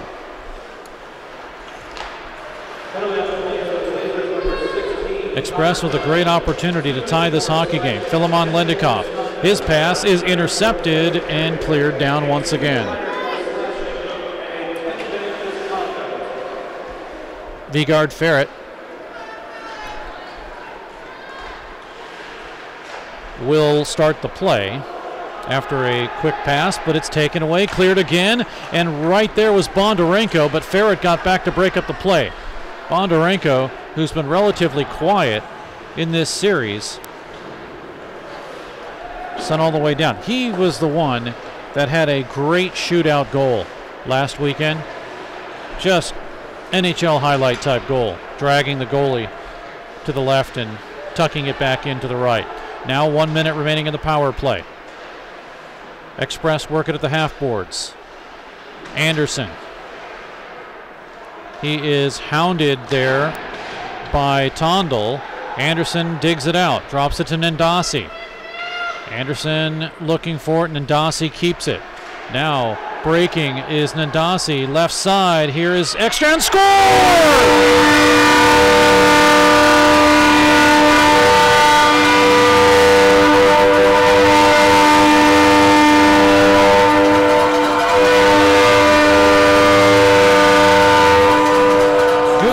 Ekstrand gets his 15th goal of the season, 4th power play goal, and Springfield has done something that has been tough for other teams. They have 2 power play goals out of 4 opportunities today, and Springfield, they have tied this hockey game up. Huge movement and work on the power play for Springfield. Nandasi over to Ekstrand, who just beats the glove side of the goaltender Cloutier. This one coming at the 11-minute mark, and it's another power play goal. We'll catch Kevin Thurl's call in a moment. Springfield Express power play goal scored by number 47, Gustav Ekstrand. Assisted by number 89, Bruno Dodosi. And by number 18, Oscar Anderson. Time of the goal at the 11-minute mark of the second period. Scored by number 47, assisted by number 89 and number 18. So the Express with a 3-3 game. 2 power play goals on a penalty kill unit that was number 1 in the Western States Hockey League. Prior to this, they'd only allowed 9 power play goals in 160 opportunities, and Springfield has 2 here today. Now Eck gets it into Colgrove. Back to Eck, and they're going to work it like it's a power play, but it's not for Oklahoma City. Drop it down in low. Scrum for it there. Shoved to the near side boards and sent all the way around where it rides the lower corner of the rink. Now Katz is there to break it up, but it's cleared out and all the way down, and a delayed icing that's not been called as it was too slow to cross the line. Express steal the puck. Here's Arkip with the drive. We get a whistle. And I think that's what it was, a delayed offside. And the Express, are we going to get a penalty here?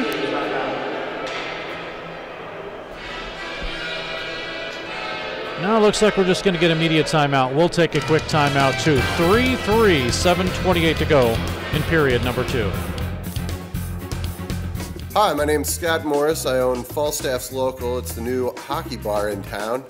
You're missing out if you don't come and watch some Blues games down here. You'll also be able to hear the sound of all the games. We're located between the Hers building and the movie theater on Park Central West. We have a limited but great menu. We're open for lunch. We are the hockey bar, so come and watch all the hockey games. We're gonna cover MSU Ice Bears, the Springfield Express, and we may have some big-time NHL players show up. We are installing a train whistle down here. I think we're the only ones in town that are daring to do that. Please come and see us at Falstaff's The Hockey Bar. Thanks a lot. I will see you soon. 3-3 here at Mediacom Ice Park. Steve Casson, John Cook, thanks for tuning in. 2 power play goals by the Springfield Express. Dominic Sedlacek, Gustav Ekstrand, and a goal by Nikita Sokov, and Springfield has tied Oklahoma City. Winsek has 2, and Mihailov has 2 for the Oklahoma City Blazers. Puck moved into the Springfield zone, chipped ahead by Demke, looking for some help behind the net, right up the middle, and it'll be held onto by Paskey. Colgrove skating right through, and not happy with that at all is Braden Barone, who, again, we will talk to at the second period intermission.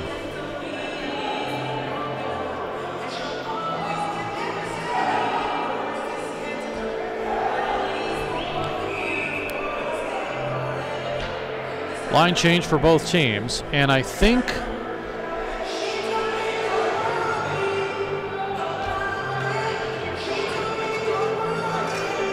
we need to reset the clock. I think that's the issue. What you see on Black Dog is 6:39 remaining. What we have on the scoreboard is 6:48.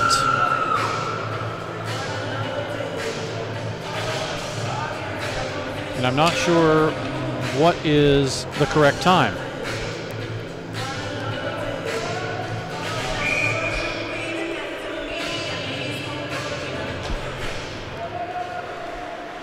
And off the draw, it looks like 6:48 is. We're going to hold the clock on the Black Dog scoreboard for a moment. So Polito will have it. And now Philemon Lendikoff. Backhanded in all the way down where it'll be deflected up the middle. Drive just missing wide by Arkip. Puck sent right back in by Smishek. Well, with all the European players that are in the Western States Hockey League, I'm not entirely sure if teams have series of lines of all the same players from the same country. Springfield has the Russian line. They also have the Swedish line. Here's a shot and tipped in front and just missed wide as Johnson got the initial shot, and it was tipped and it missed wide. Oklahoma City now with Johnson. He's going to rush down in low. Give it to Winsek. Standing in front is Chamberlain. A bouncing puck. Bondarenko. He's dangerous with it. Broken up by Bruno Nandasi. And Nandasi gets it behind the net. Bondarenko, he works for the puck. Calling for a penalty is Oklahoma City bench, but it's taken away. Here's Nandasi for Springfield. He forgot the puck. Express with a line change. They get a man on. It's Anderson. He shoots. Pad save by Cloutier. Shots now 23-21 in favor of Springfield. Barone is there. Gets it up the middle after a help by Gustav Ekstrand, and we come the other way. Puck cleared all the way down in. And Ekstrand lets it go to Nandasi. Springfield across the line, offside. 5:02 to go in the period. 3-3 game, offside.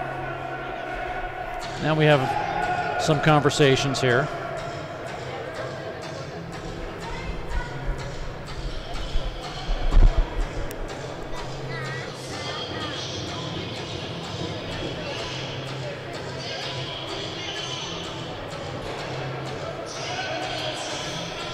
Face-off, after some discussion, will be outside the zone.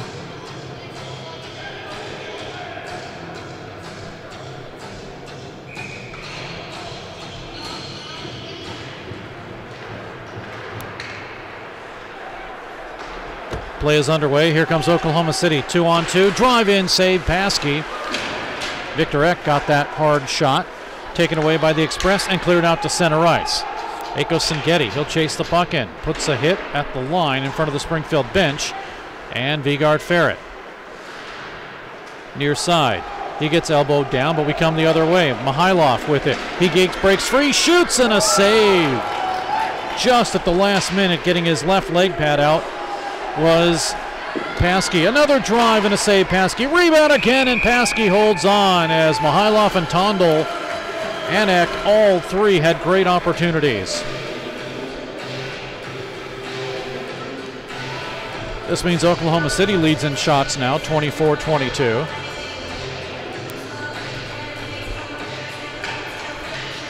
.423 to go in the period.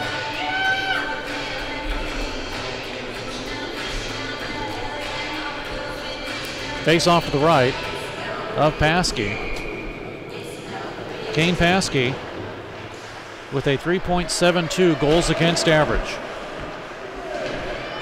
4:16 to go in the period. Sokov. Outlet to Arkip Lendikoff. Tried to send it right back, and it's a bouncing puck where the Express will set things up out of their own zone. Tipped by Lendikoff. This should be an icing. And it is, as Adam Czech comes back to make sure of that. 4:02 remaining in the period. Second period intermission. Braden Barone. We'll talk to him.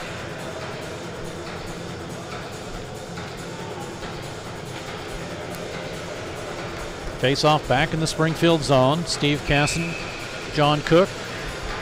Thanks for joining us. Also, big thanks to Bryce back at Black Dog, keeping us on the air. Demke with a shot wide, out to center, and sent right back in by Czech. Second goal, or second game that is, for Adam Czech after being acquired from Ontario. Right side, a shot by Hudik gets deflected up and out of play, so the face-off will stay in the zone, and it'll be to the right.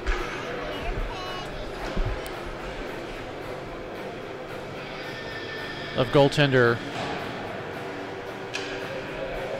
Kane Paskey, and left as he looks at it, right as you see it on Black Dog.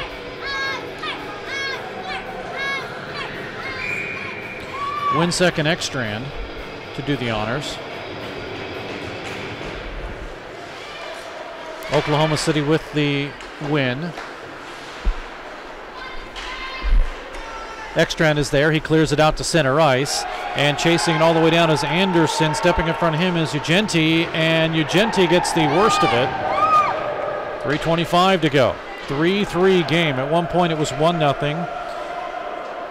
Then it was a 3-1 affair. And Springfield have scored the last 2 goals. The last one on the power play by Ekstrand. And it's a 3-3 game.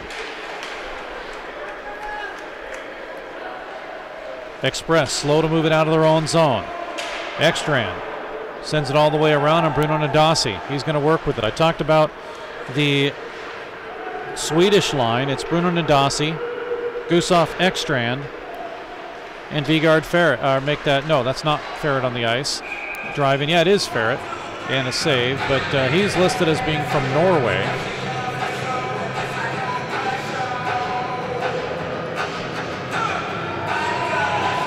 The guy that they're usually paired up with is Oscar Anderson, who is from Stockholm.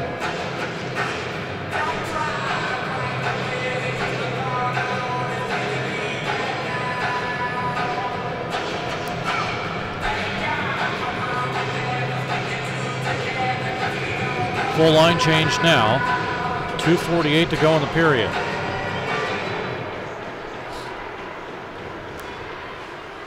Puck cleared out to center ice. Mihailov gets hit, but it's Sangetti to break it up. And now it's a delayed offside. Eck claims he didn't touch it, but regardless, he was still not clear of the zone.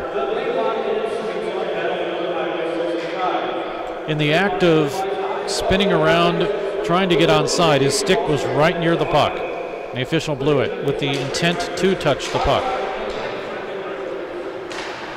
Eck chops it in. Express. Position it out to center. It's traveled back in. Here's a break. Eck coming in. He shoots, and a save by Paskey. Eck came in, thought he had Paskey beat on the left side, and Paskey with the glove save. We come the other way in the Oklahoma City zone. 2:13 to go. Line change for Springfield. Back behind the net. Nobody in front. Express get it to the point to Barone. Drop it down in low. It is broken up. Eck clears, and a 3-on-2 for Oklahoma City. Mihailov, right side in front, and Wardner is there. He's asking for a slashing penalty. Nothing doing. Puck behind the net. Taken away. A wraparound instead. Mihailov gets it in front to the middle to Demke. Taken away by the Express. Flipped off the boards. Here is Katz.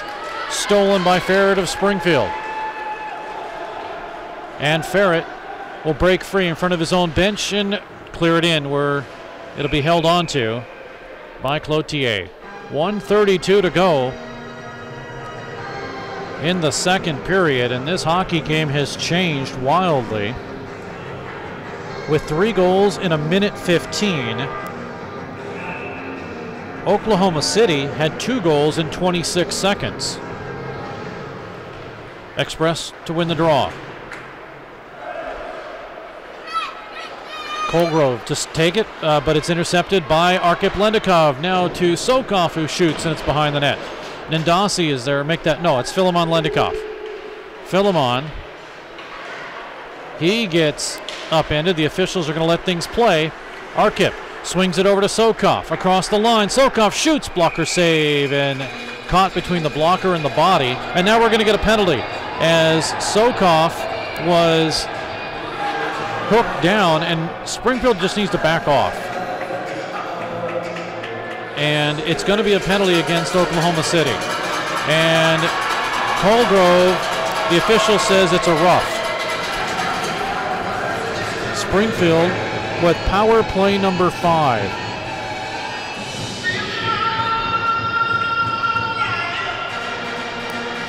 Seven penalties, 22 minutes against Oklahoma City. Shots even up at 25 apiece. Scoreboard even up at 3 apiece. Now, Oklahoma City's coach, Gary Gill, talking to the referee, trying to get some information, and even though he shakes his head and is not satisfied with the explanation, it'll be another power play for Springfield, and they could take the lead on this. Puck cleared to the point, a bouncing one that is held in. Express have it. Ekstrand with less than a minute to go in the period. The only time they'd want this power play to penalty, that is, to come off the boards, is if they score a power play goal. Sedlacek drops it in low. Now the Express work the puck. 38 seconds to go. Sedlacek. Nandasi checked in, and a save as Winsek backed up. He didn't want the puck to hit him, and it was saved by Cloutier. 27 seconds remain. Express work hard. They have somebody open up the middle, but it's taken away and cleared. Sent all the way down by Chamberlain. 15 seconds to go. Smishek to Nandasi. Now across the line to Anderson.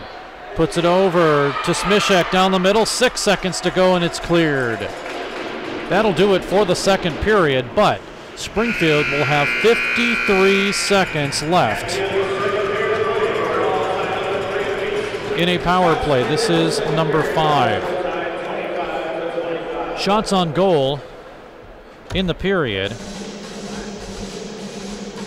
12 on Cloutier, 2-period total of 25. The 9, that is, on Paskey, 2-period total of 25.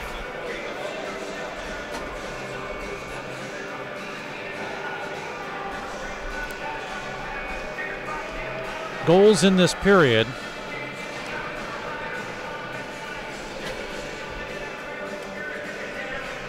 Started out with Winsek getting his 29th, Bondarenko and Chamberlain with the assist at 5:43. That made it a 2-1 game as we came into the period at 1-1. Then Vitaly Mihailov, just 26 seconds later, his 24th, and all of a sudden Springfield finds themselves trailing by a score of 3-1. But Nikita Sokoff says, just wait a second here. I'll make it up to you. It's 30th of the season, 6:58 the time of the goal, and a minute and 15 seconds for 3 goals to get scored. But then things kind of slow down a little bit.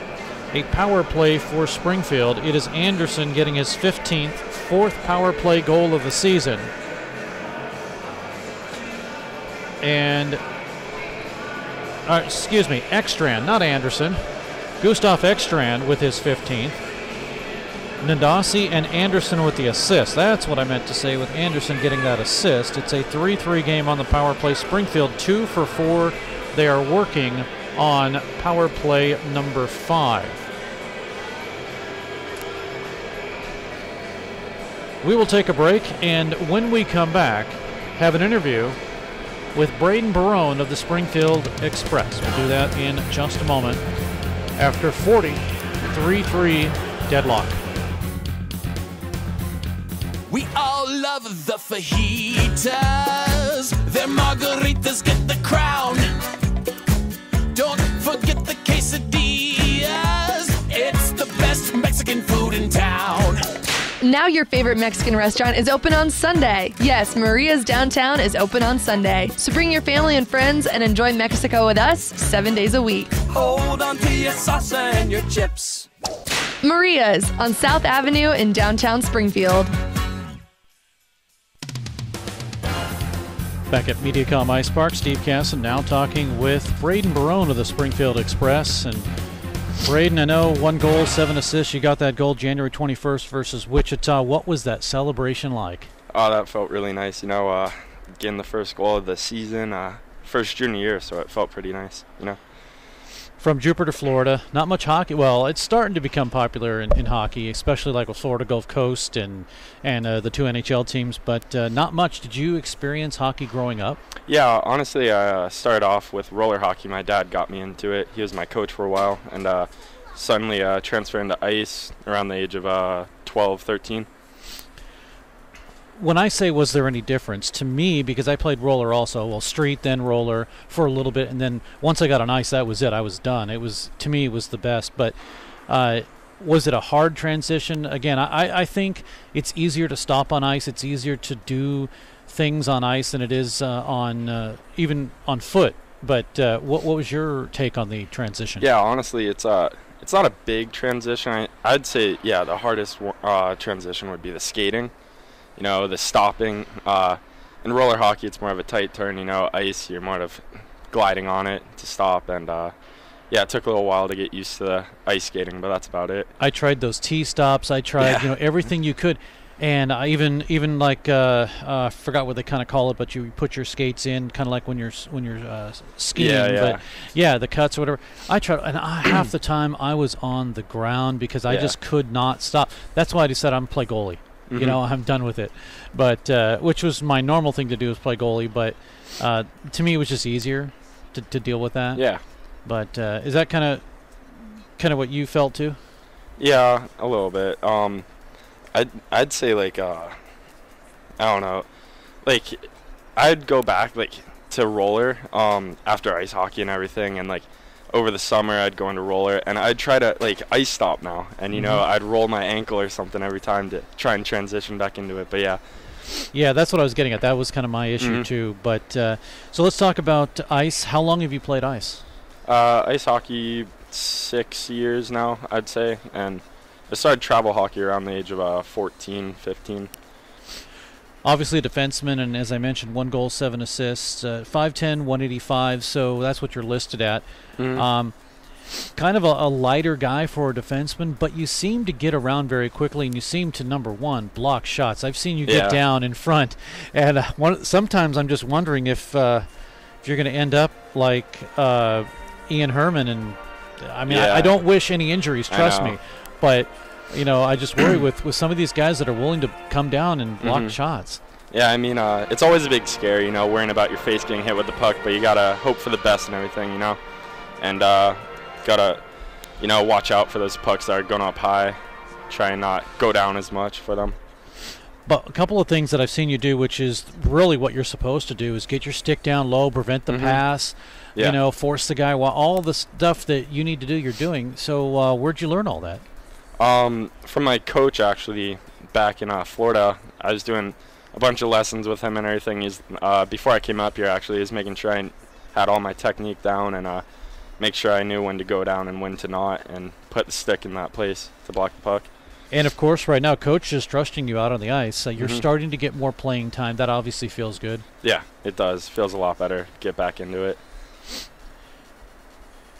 Growing up in Florida, obviously the beach, other sports, you know, did you feel kind of like you had this secret sport? Because nobody really cares or knows or anything about hockey, and then you tell all of a sudden somebody one day you play hockey, they look at you like weird. Like, yeah, they're definitely surprised when they hear I play hockey, for sure. And it's not big in the school sports, which is rough because, you know, you have to separate your time in school with your sport, so it's hard to get all the training time in, but yeah. That is true. Do you remember the first time getting on skates? I do, actually. I would wear the 4 sets, you know. They're not inline skates, and I tried scamming those, and then eventually I got into the inline and got into hockey. But yeah, at first I knew it was really difficult. I'd fall all the time, but you know, I just got to get back up and keep going. What about on the ice? Are you the kind of guy that wants to get into the corners? What's your play as a defenseman on the ice? As a defenseman, I really like actually being in the corners. Battle drills, I love, you know, playing the body, and you know, I actually love being up at the point too. When you get the puck, that's my favorite. Braden Barone is joining us, defenseman for the Springfield Express. And when you're out there, are there things that maybe you personally say to yourself, okay, this is what, at the end of the game, I want to make sure I do X, and I want to do this, and I want to prevent this. Yeah. Do you have those kind of goals when you're on the ice? I do, actually, yeah. I definitely like to block shots as we went over, It's a big one for me. It gets the boys on the bench hyped up and everything, too. It gets the energy going. And I definitely like preventing the puck from leaving the offensive zone, keeping it in for the forwards and everything, so... You did that a couple of times. That resulted in goals for Springfield, and unfortunately, I remember a couple of times you did it, but you didn't get credit for an assist because the puck passed hands a couple of times. But it started with you keeping it in the zone. Yeah, it gets mixed up every now and then. Whole cluster of people up there, but that's okay. Well, especially when you get the Russian line on there, they just pass like crazy. But so, what do you want to be when you grow up? I thought about getting into sports medicine or physical therapy, but. Those are my main goals to reach for. It's always a good thing. Obviously, you want to maybe stay around hockey with it. For sure. Focus on the hockey players. Other than that, any other plans? So mostly sports medicine, I guess, and then any other plans within hockey? I'd like to obviously move on to college hockey after I'm done with juniors, but I still have a few years left in juniors. So. Braden Barone is joining us. Any idea on colleges you want to go to?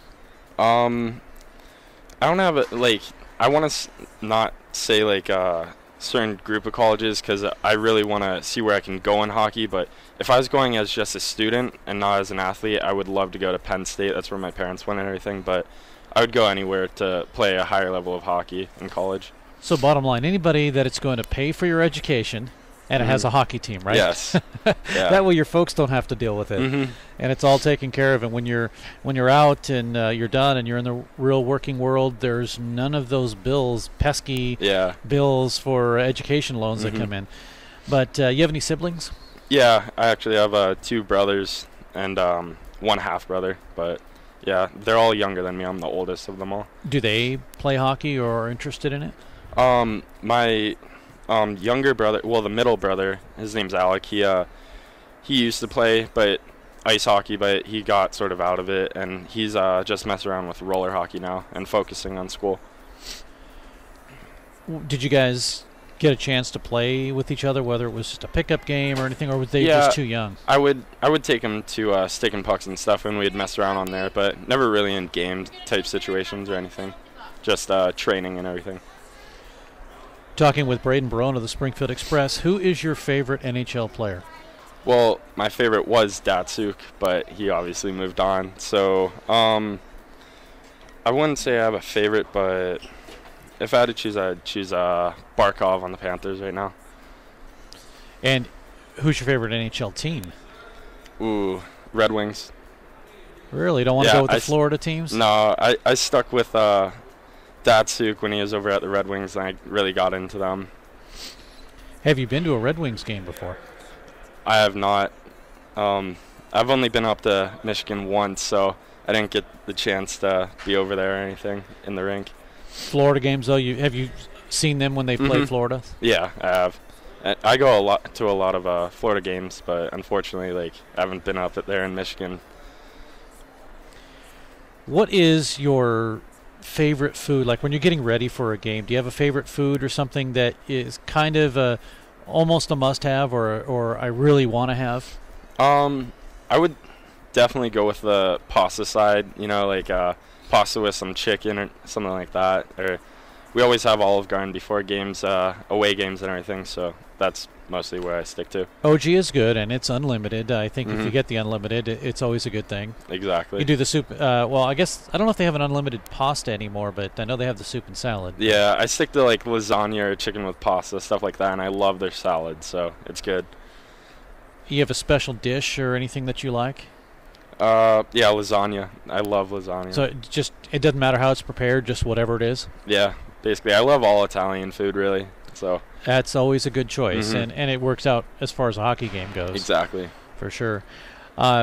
When when you continue on, and hopefully it's with the Springfield Express or wherever it is, do you kind of find yourself looking back and saying, this is kind of surreal? I'm playing a sport that I love, and you get to play in a bunch of fans, and do you kind of get that celebrity feel a little bit, or are you kind of one of those people that, hey, I just do what I do and it doesn't matter? Yeah, well, I sort of stick to like doing what I do, and I mean, obviously when you walk by the fans after the game and you pull off a big win for them and they're cheering you on, you get that sort of celebrity feel. It's really nice, having the kids always supporting you and everything too. It's really great. Braden Barone joining us. I'm gonna throw you on the bus here. I could throw you under it, but I'll throw you on it here and ask you, and you can answer any way you want, who is the MVP of this hockey club right now? Oh, I don't like to pick, I don't like to single players out, but that's why I said you can be on the bus. I can pick a line out, I fine. think the Swedish line's doing a very nice job right now with Oscar Anderson, Gustav, and Bruno Nadolsi. They had some really nice plays last game, and it's really about game by game, stick to it. Have you ever been on a team that has a full Swedish line and a full Russian line? This is my first year having that many Europeans. I've never even had a European on my team, so it's nice, So it is, and it's kind of a strange thing, but at the same time, do you understand any of their language? They teach us words, but I can't say I understand So it fluently. they might not be appropriate words, just what they're teaching you is what you're saying. Possibly. They could tell us one thing, it could mean another. Exactly. You don't know. Yeah. He might say this word means pass the puck when in reality it means something else. Yep. But I get it. Mm-hmm. Yeah, that's always a good thing to not repeat those words. Do you have a specific word on the ice? Maybe you have kind of gone with your line mates and said, okay, when I say this word, this is what I'm going to do. I can't say I've really had that. I mean, we've had our numbers, we'd say, for certain power play or something like that, but I wouldn't really say a code word now. So nothing yet, but eventually maybe. Yeah, possibly. Depending on who that is and what line you're on.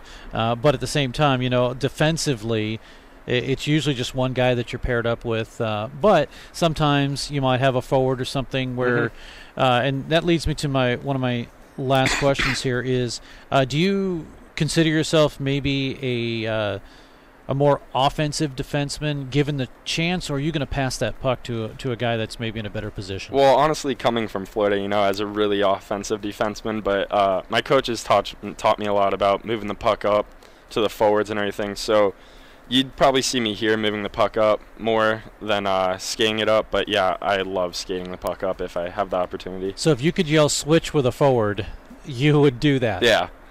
And a lot of the time, obviously, it's tough because some guys aren't expecting that. But some guys have that reputation. It starts out from day one. They know this guy's an offensive defenseman. Okay, I better hang back. Yeah. But you haven't really shown that lately other than your defensive side, which is block shots and hope you don't get hurt. Yeah, right? exactly.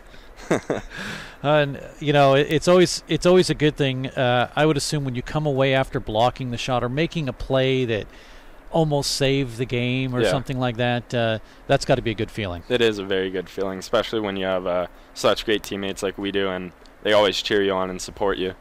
Braden Barone is joining us, Braden, and I will wish you more goals. All right, thank and you points. very much. I always wish that to everybody, and every time I interview someone, they usually get something. So Yeah. let's see it from you this weekend. All right, thank you very much. All right, thanks so much for doing this. We'll take a break, be back, more hockey coming up in a moment.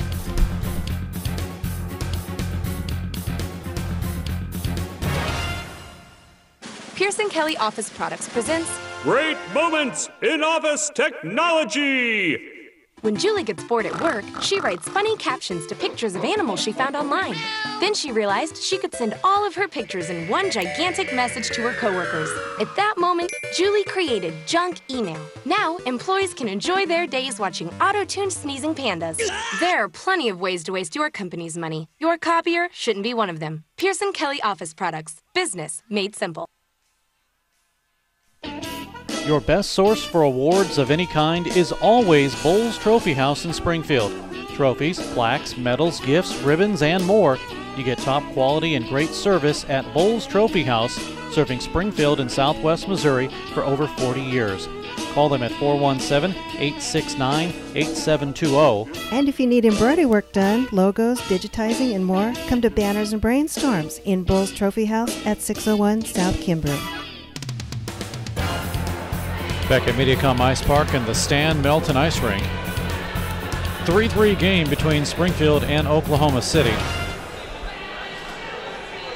And Springfield right now with a 2-game winning streak. Oklahoma City prior to this had a 3-game winning streak. If the Express win this hockey game, then if you look at this as like an NHL playoff series, we're going to Game 7.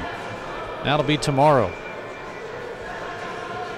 Would Springfield be the first team to come back from a 3-0 deficit? Well, don't know that far in advance yet, but a 3-3 game here. Goals by Winsek, he for Oklahoma City with number 28 and 29. Springfield with Sedlacek, his 7th and 3rd power play goal back in the first period. Then after Winsek's goal in the second, Mihailov his 24th, and then Sokov comes back with his 30th for Springfield. That was during a 1 minute and 15 seconds trio of goals, 2 by Oklahoma City, 1 by Springfield, and then the power play extra and his 15th, 4th power play goal. It's 3-3. One guy who's been kind of quiet has been Jordan Scrow, averaging 70.76 points per game. Had a 2-game point scoring streak. That may come to an end. He does not have any points in this hockey game right now. His last goal, February 4th. That was his first goal since January 19th of Dallas.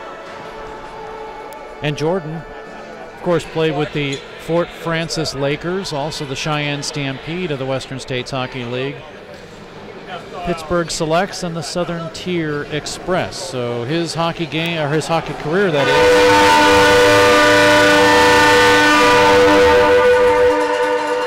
has led him from Blairsville, Pennsylvania, right here to Oklahoma City. Heard the whistle. That means Springfield is on the ice. Oklahoma City, they have found their way onto the ice too, and in moments we will have the 3rd period of action. Remember, 53 seconds remains in the penalty that was assessed to Colgrove.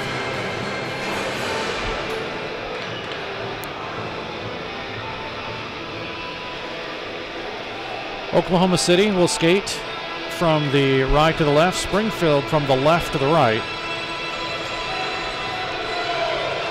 Fresh 20 on the clock, shots 25 apiece.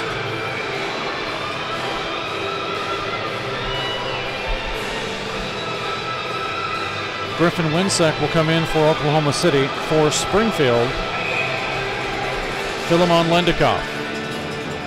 Mark Marzola does the honors on the face-off drop, and Springfield will have possession and a power play for another 51 seconds. Now 48 as they get things established. Across the line, it'll go to Philemon Lendikoff. Drops in low, brings everybody. Now to the point, it is Nandasi. Cross-ice pass to Vigard Ferret. Ferret tries to maneuver around Winsek. Works it down in low. Now gets a return pass. 31 seconds remaining in the power play. Nandasi to Ferret. They get it to the far side now as it's taken away and cleared all the way down on a good opportunity for Chamberlain. 18 seconds to go on the power play. 3-3 game. Oklahoma City with a change. Springfield will do that on the next rush. Puck taken away, but Nandasi is able to bring it in, and winding up as Wardner to clear it all the way down. Power play's done. There's actually 2 seconds, but Springfield won't get anything done on it. 4 off, make that a 5-on-5. Puck cleared all the way down. This should be an icing call. It is. Minute 1 underway here in the 3rd period.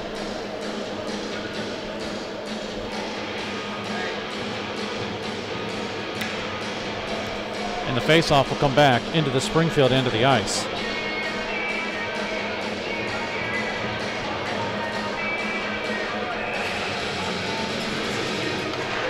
Off the draw, puck just tips wide. Near side boards. At the half boards, puck is held in by OKC. Far side, drive in, misses from Drake Johnson. It's cleared to the corner and held in. Good play there by Dunn behind the net. Mihailov working it over to Eck. Body checked there by the Express's Nandasi. Held in, and Paskey will position the puck. Forward to the far side. Now cross ice, intercepted, taken away by Anderson of Springfield. To Gustav Ekstrand.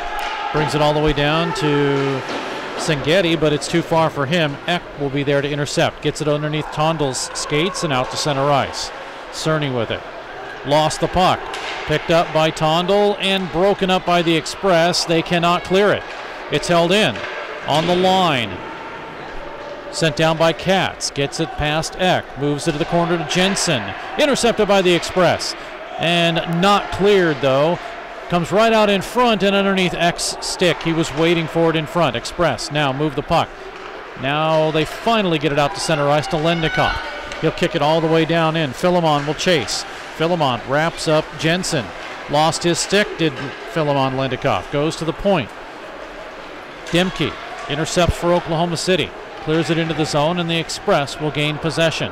They flip it up off the boards, but coming off the bench is Chamberlain. He drops it down in low.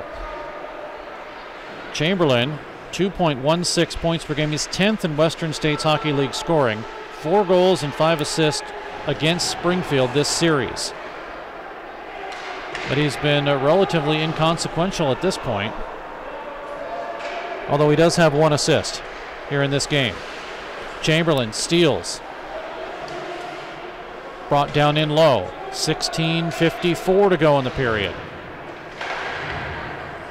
Winsek with a chop at it. Bondarenko's there, and it's sent right back in by Hudek. Right out in front, the Express, Polito. Not able to clear it. Lendikov misses a check. That's Philemon. It comes up the middle, broken up by Arkip. And Springfield having trouble in their own zone. Oklahoma City with a lot of pressure. Express finally get the puck, and they move it out to center. Here's a partial 3-on-2. Oklahoma City catches up. Here's Sokov drive-in save by Cloutier. Rebound behind the net. Well, it didn't get there. Now it does, but it's nothing but OKC Blazers with possession. Express change lines. Here comes the newest man, Adams check. Check's pass goes high over to Stolyarov. He sends it back in deep. Bondarenko on the ice now for Oklahoma City. Express with possession. They place it to the near side and all the way down. It's icing.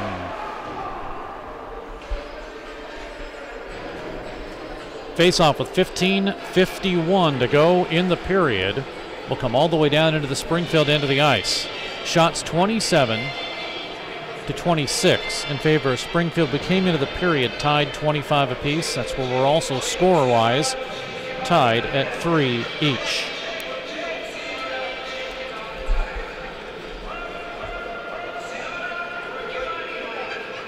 Other games going on in the Western States Hockey League. Dallas with a 4-3 lead over Wichita, 2 minutes left in the third. Valencia and Phoenix tied at 2 apiece in the second. San Diego and Fresno, it's 3-2 San Diego as they're about to go into the second period. And Idaho 4-2 over Utah with El Paso and Colorado. And El Paso has a 1-0 lead, 14 minutes left in the second. Puck is flipped up into the Oklahoma City bench. It's flipped up over it, actually.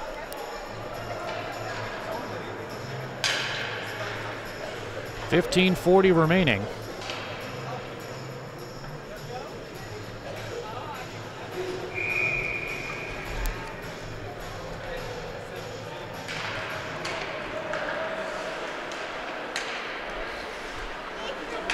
.35 to go in the period.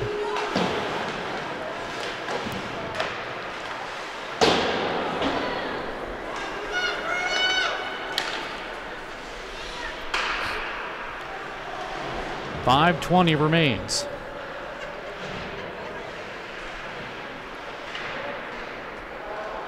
.14 now. Puck cleared to the corner.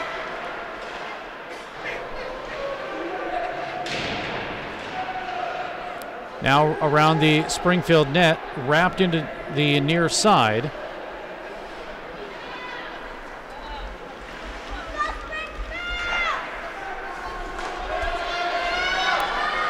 And it's sent in right out in front. Score! Nindasi!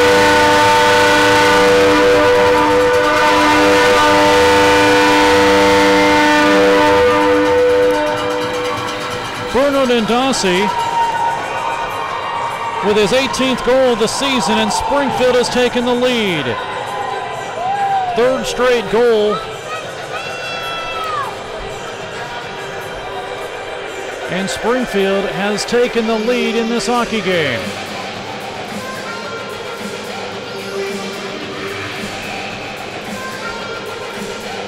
Bruno Nindasi with the assist to Anderson and Smishek, and a nice move gets it underneath the pads of Cloutier here in the third period. And Springfield with the advantage, 4-3.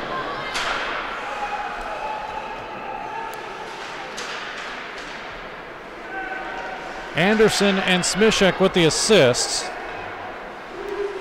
Springfield Express goal scored by number 89, Bruno Nindasi. Assisted by number 18, Oscar Anderson. And by number 12, Matthew Smishek. Time of the goal at 5:12 of the third period, scored by number 89, assisted by number 18 and number 12. Now with 14:05 remaining, and Springfield with the lead.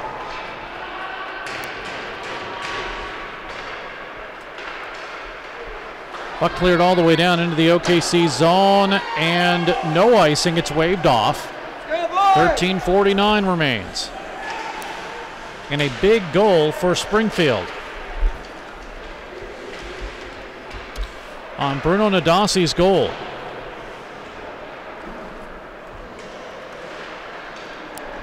Express, as Kane Paskey has to come out and slide to make the save. With 3:31 remaining, will line change.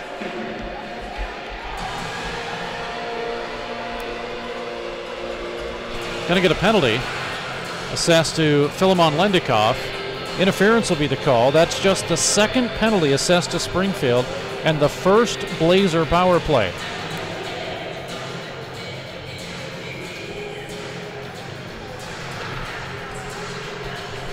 So Oklahoma City with the power play, but off the draw. It is cleared immediately.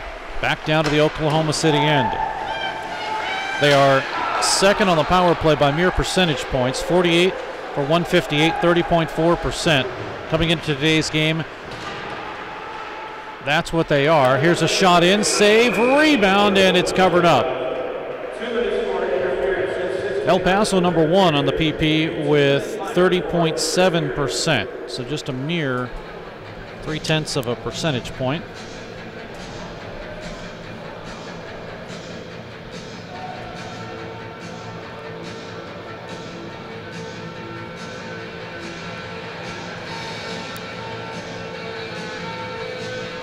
Face off.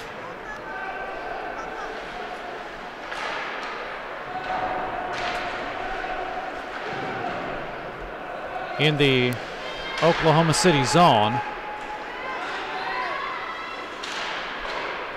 Drive in and a save there by Paskey.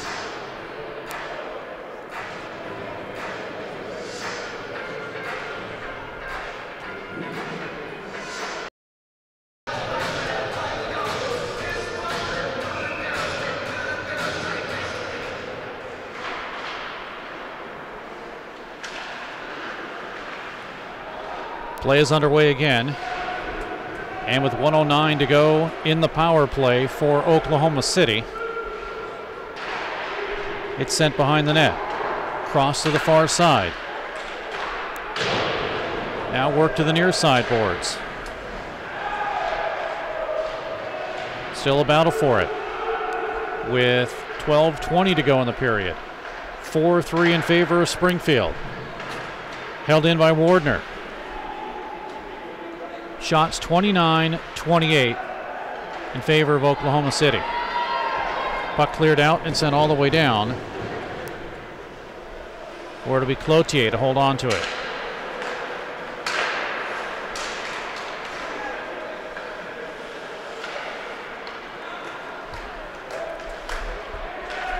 11:50 remains in this period.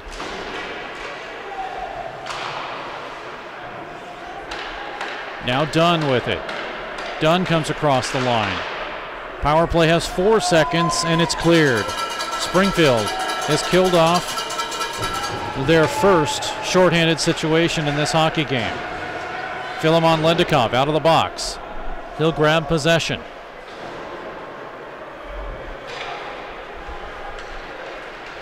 Now here's Bondarenko across the line. Right face-off dot. Stops in, gets a shot, move to the near side. Sent down in low by Adam Czech. Just acquired from Ontario.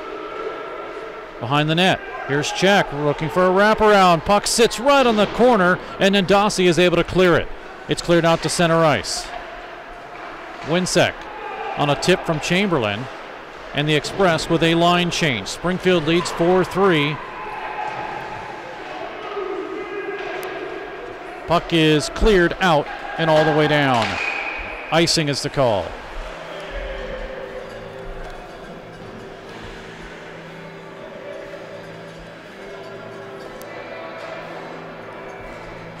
Icing will bring it back with 10:39 remaining in this third period and a 4-3 lead for Springfield.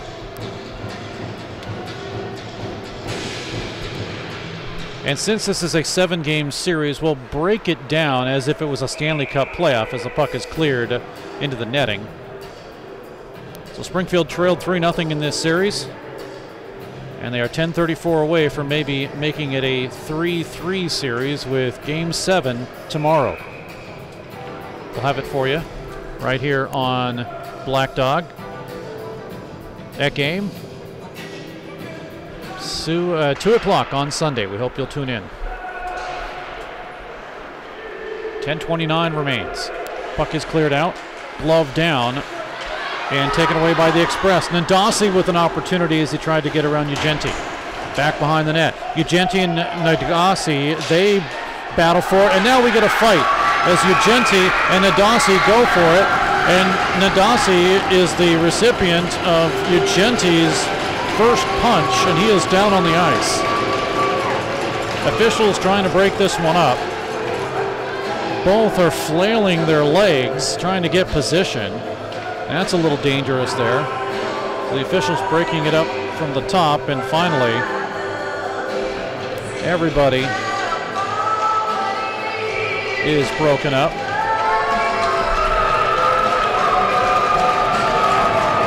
Fans are happy about that one.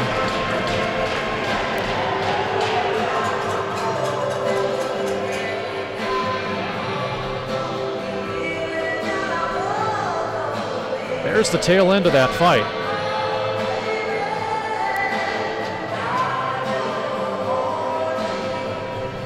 It'll be a 4-on-4.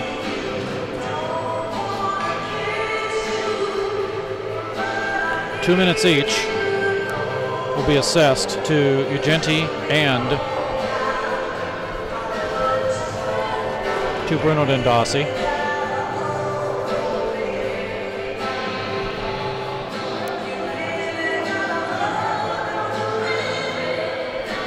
That means 3 penalties, 6 minutes assessed to Springfield. 8 penalties, 24 minutes assessed to Oklahoma City.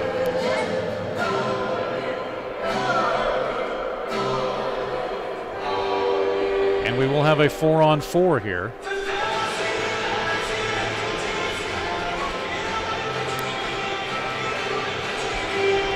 Steve Casson, John Cook, thanks for joining us on Black Dog. Big thanks to Bryce keeping us on the air. I know we had a little scare earlier, but I think we're all good to go now.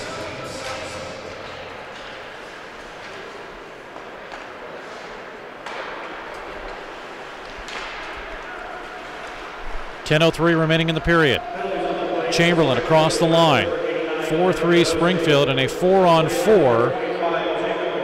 And it's Ferret. Both get minors for roughing, even though it was more like a fight. But Winsek will glove it down after it's cleared into his own zone. Good forechecking pressure by Stefan Doring. scoring, who's 40th in the league in scoring at a 1.29 points per game average, is a 4-game point scoring streak that was snapped last Sunday.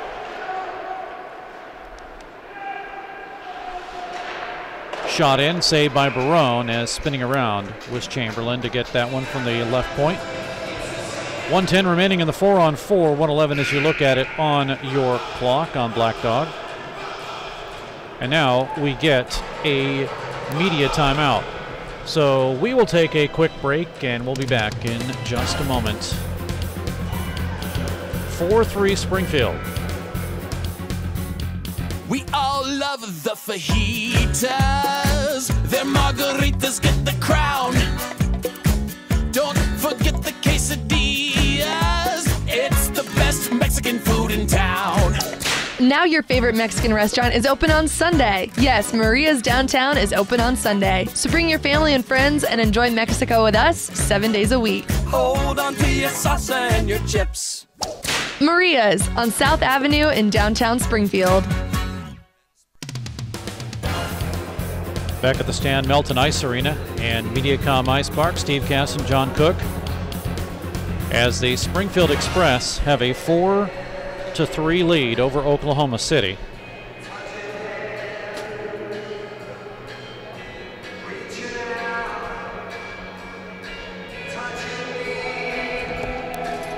Interestingly enough, the other team that I cover, Missouri State, they have a big Division I game up at Iowa State, and that's what the score is right now. Missouri State has a 4-3 lead over Iowa State.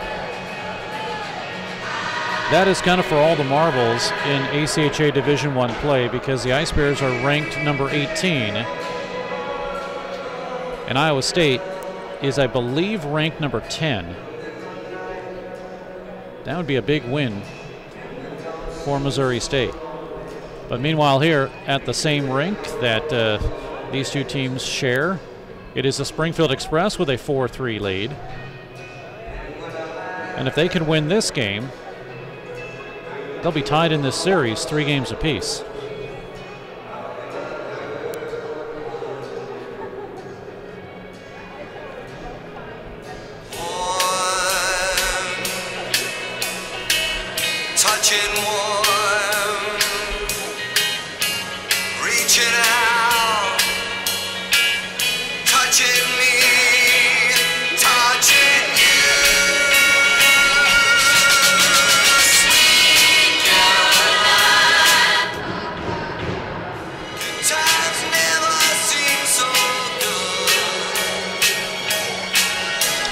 Now, the referee, Chip Excel, came from the Oklahoma City bench and handed a note to the scorer's table. Do not know what that is, unless he's handing over his list of shootout players. So maybe he thinks this game's going to go to a shootout. Meanwhile, a 4-on-4, and Kane Paskey's net was upended, but play continues. Here across the line is Arkip Lendikov, comes out to center ice, Bondarenko. He'll get possession. Right side, down with Sokov.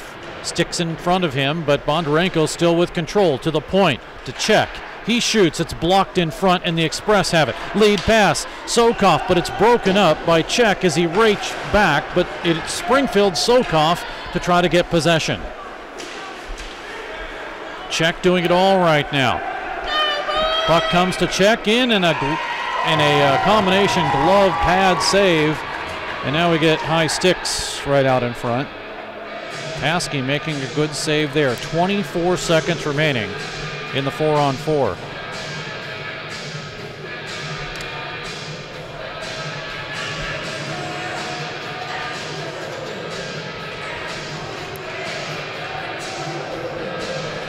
Face off to the right of Paskey.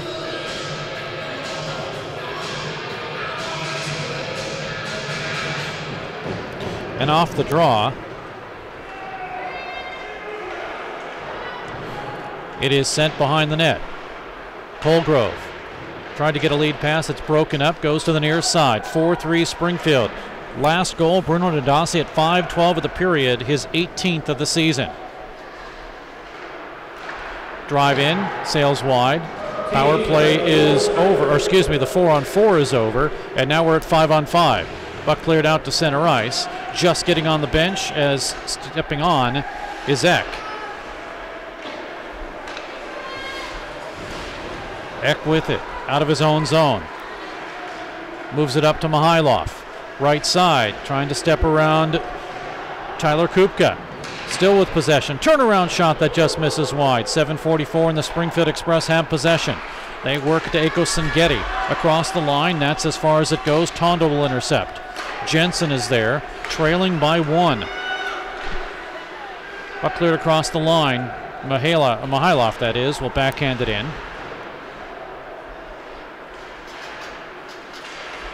And out to center ice. Doring gets interfered with, but no penalty. Play continues. Jensen with a lead pass, broken up by Ferret. He races right side. Ferret has some room. Ferret in front off of the goaltender, and Cloutier is able to kick it away. Now to Mihailov. Behind the back pass to himself. Flips it up and gets it all the way down with 7:03 to go, and a line change for Oklahoma City. Springfield trying to get it up quickly. They do. Into the zone for Matthew Smishek. Now Dunn will intercept for OKC. Gets it over to Cody Wardner.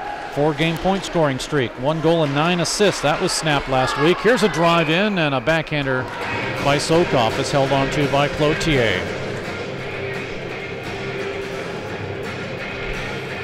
This series has gone 7-0, 6-1, and 7-6 in favor of Oklahoma City. The last two have been 4-1 and 4-3 in a shootout for Springfield. And now the Express lead 4-3. And they're doing it apparently while sick. Most of this team is sick. There's Arkip score!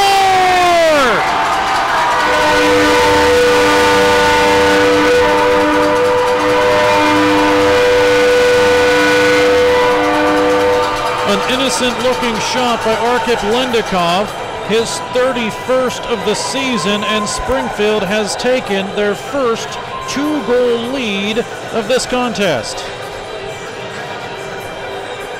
Huge goal for Springfield, and Arkip Lendikov, who gets it low on the right side, and Springfield takes the lead, or excuse me, they take a 2-goal lead.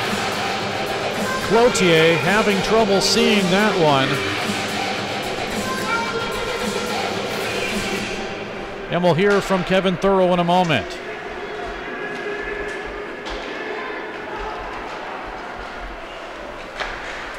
And it's a 5-3 lead for Springfield.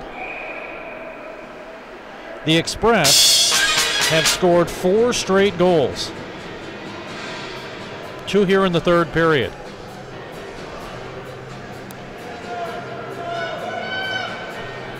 '31st of the season for Arkip.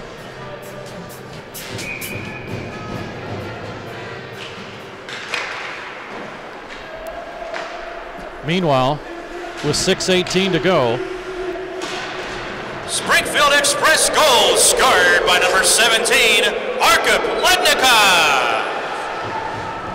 Assisted by number 74, Philemon Lednikov. Time of the goal at 13:23 of the third period, scored by number 17, assisted by number 74. Meanwhile, play in the Oklahoma City zone after a penalty has been assessed to the Express. Not happy is Anderson. He's yelling at the official, saying he should not have been called. But the official says, get into the penalty box.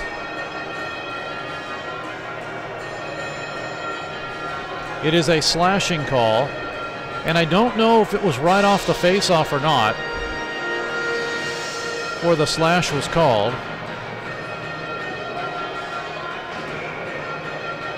Out for it there, but still nothing doing. As right off the draw, a shot in and a big save.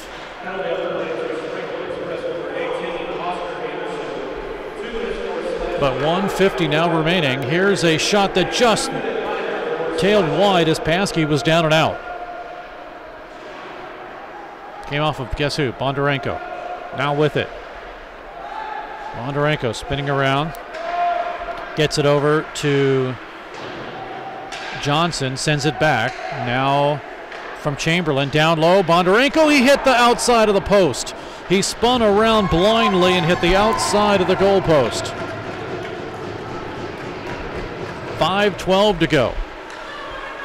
Power play for Oklahoma City, ranked number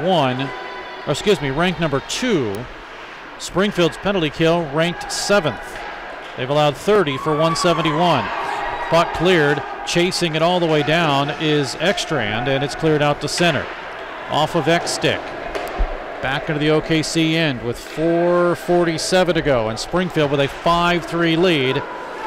They could tie this series up at 3 games apiece. 7th game tomorrow. 4:38 to go. We get a whistle for a offside.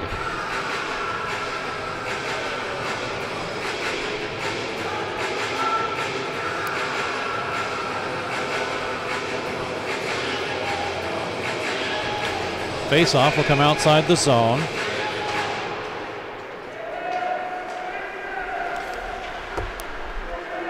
And it's Oklahoma City with Dunn. Snap pass.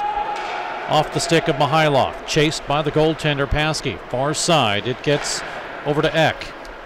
Eck lets it go. Shot in and a save as it came from the stick of Mihailov. And a big save there. Cleared all the way down behind Cloutier. Here is Ferret. He works the puck. Mihailov loses a stick, and Ferret decides better of it to bring it back in his own zone with 4 seconds to go on the power play. Make that 5-3 Springfield. Puck cleared all the way down on a line change for Springfield. It's in the OKC zone for Dunn, the captain. Gives it to Jared Katz. This is his 12th game with Oklahoma City. Puck hits Colgrove at the line, and he spins around and puts it in offside. 3:40 to go in the period. And the offside will bring it just outside the Springfield end of the ice. Our next broadcast right here on Black Dog tomorrow, 2 o'clock Central Time, Springfield and Oklahoma City. We hope you'll join us for that. I want to thank everybody that made it to this game. Normally it would be a better crowd, but it is extremely icy and not fun to drive today. Lendikoff. Arkip lets it go to Philemon, and the Express will reset. Across the line. Chasing it is Sokoff, but we have an offside.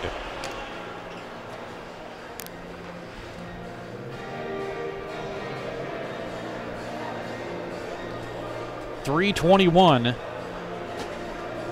remaining in the third period. 5-3 Springfield.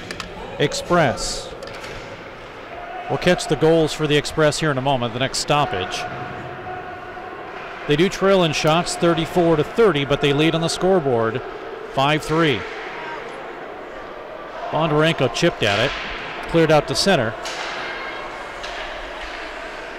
Czech sends it back, but it's the Express, and Arkip Lendikoff to Sokoff. Broken up and a delayed offside sent in. 2:54 remains. Lead pass underneath Bondarenko's stick, and they call it no icing to the officials. 2:44 remains. Near side boards. Now it's Ekstrand. He'll race all the way down around Hudak. Hudak cannot get to it as Ekstrand slides out.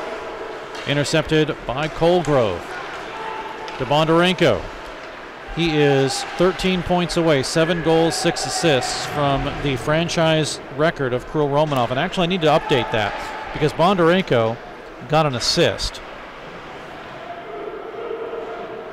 earlier on the Winsek goal, the second Winsek goal. So now 7 goals and 5 assists. Puck to the line, held in by Colgrove, spun all the way around, moved by Katz, and with 1:53, it's shoved out to center. Dunn double teamed. The Express break it up right to Colgrove, and a save by Paskey. Flip to the corner. At the far boards, we'll wait to see if Cloutier will come out.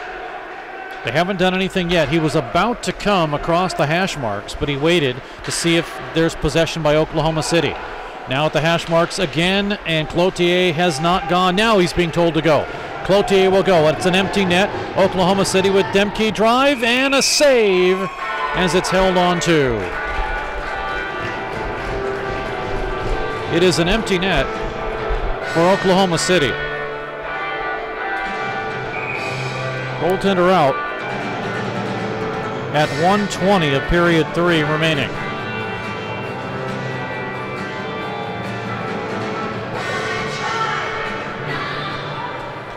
Timeout is taken by Oklahoma City. We'll take a quick timeout, and we'll be back in a moment. 5-3 Springfield, 1:15 left in the third. Hi, my name's Scott Morris. I own Falstaff's Local. It's the new hockey bar in town. You're missing out if you don't come and watch some Blues games down here. You'll also be able to hear the sound of all the games. We're located between the Hers building and the movie theater on Park Central West. We have a limited but great menu. We're open for lunch. We are the hockey bar, so come and watch all the hockey games. We're going to cover MSU Ice Bears, the Springfield Express, and we may have some big-time NHL players show up. We are installing a train whistle down here. I think we're the only ones in town that are daring to do that. Please come and see us at Falstaff's The Hockey Bar. Thanks a lot. Back at MediaCom Ice Park, Steve Casson, John Cook. Just about to drop the puck in the last $1:15 of this game. Puck is cleared and out to center immediately by the Express. Dunn will regroup. Winsek with it. He's continued his scoring streak with his 2 goals. 1 minute to go in the third period. Near side.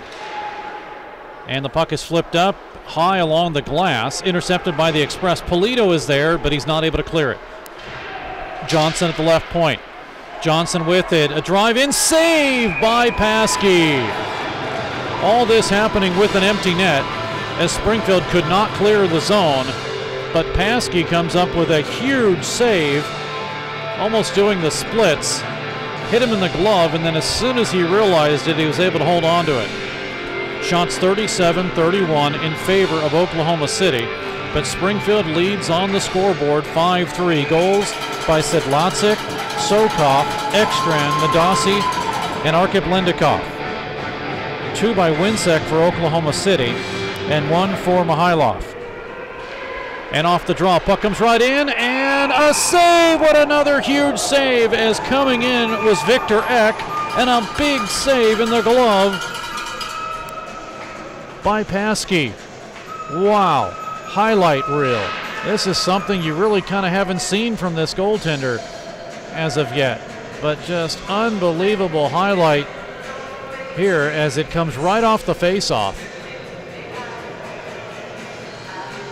Huge save. Huge save there. We do it again. Now with 35 seconds. Again, an empty net, and just as the Express were trying to dig out the puck, the whistle blew. 33 to go. Oklahoma City making this one interesting.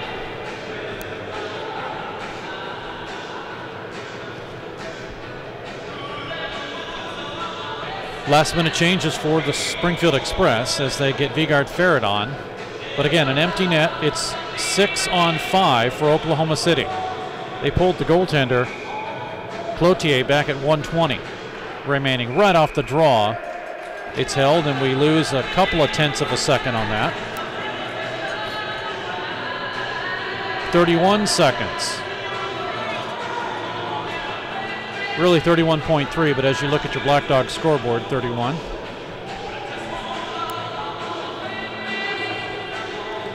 Bondarenko in with Braden Barone.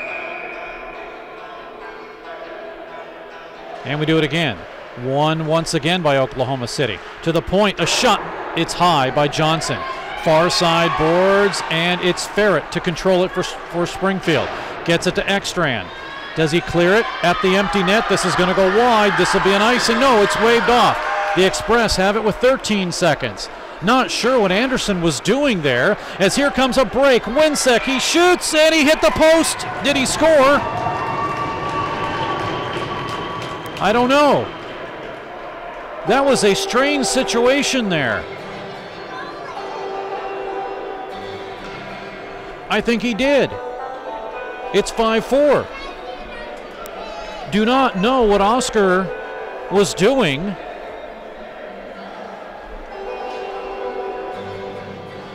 He should have raced for the puck, and he didn't. And with 6.9 seconds, it's 5-4.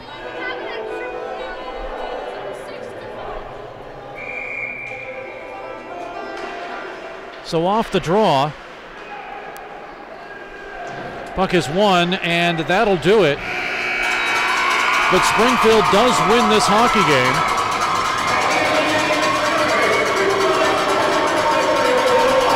Albeit a very strange situation at the end. Bondarenko will get credit for the goal. That is his 47th of the season. It's unassisted. That one coming at 19:53. But let's take a look at that entire series.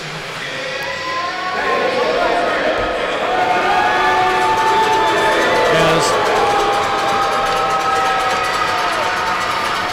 it starts, that's the save there. Hold on a second. We'll see if we can get that. Here is kind of the entire series as the puck is taken away, cleared all the way down, but it was cleared by Springfield. There is no icing on this. Picked up by Oklahoma City, and they lead Bondarenko, as the Express thought it should have been an icing. And that one, I know it rang off the post, but apparently it was a good goal, and that finishes things up here at Mediacom Ice Park. Go back to the first period. Griffin Winsek with his 28th at 7:25, and it's a 1-0 lead for Oklahoma City. Then Dominik Sedlacek on the power play, his 7th goal and 3rd power play. You can't see it, but he definitely scored that one. His tying goal at 10:59, and then Griffin Winsek comes back with his 29th at 5:43. Bondarenko and Chamberlain with the assists. That makes it a 2-1 affair. Then it is Mihailov getting a goal. His 24th, Eck with the assist at 6:08. This one makes it a 3-1 contest. But Springfield with Nikita Sokov comes back very quickly. By the way, those two goals were in 26 seconds. Sokov comes back and gets one. And Springfield, after 1:15, they get very close again. But Anderson for the Express says, all right, I can do this. Or excuse me, it's Ekstrand. Ekstrand says, I can do this. This one's a power play goal. And Springfield, on Anderson's 15th and 4th power play goal, have tied it up at 3 apiece. Then it is Bruno Nindasi. And Nindasi with his 18th of the season. Anderson and Sedlacek, it's 4-3, and Springfield is rocking and rolling. Then it's Arkip Lendikov with his 31st, 13:23 of the 3rd. Springfield goes up by 2, and then the goal we just saw moments ago, Ivan Bondarenko, after the Express had cleared the puck. Express cleared it. It was not an icing, and Oscar Anderson let up on it.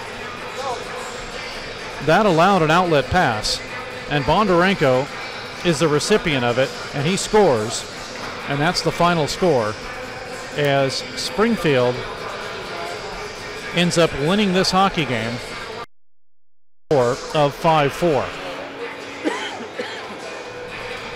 Shots on goal in the 3rd period. For the Springfield Express, 6 on Bobby Cloutier, 3-period total of 31. For the Oklahoma City Blazers, 14 on Kane Paskey, and a 3-period total of 39.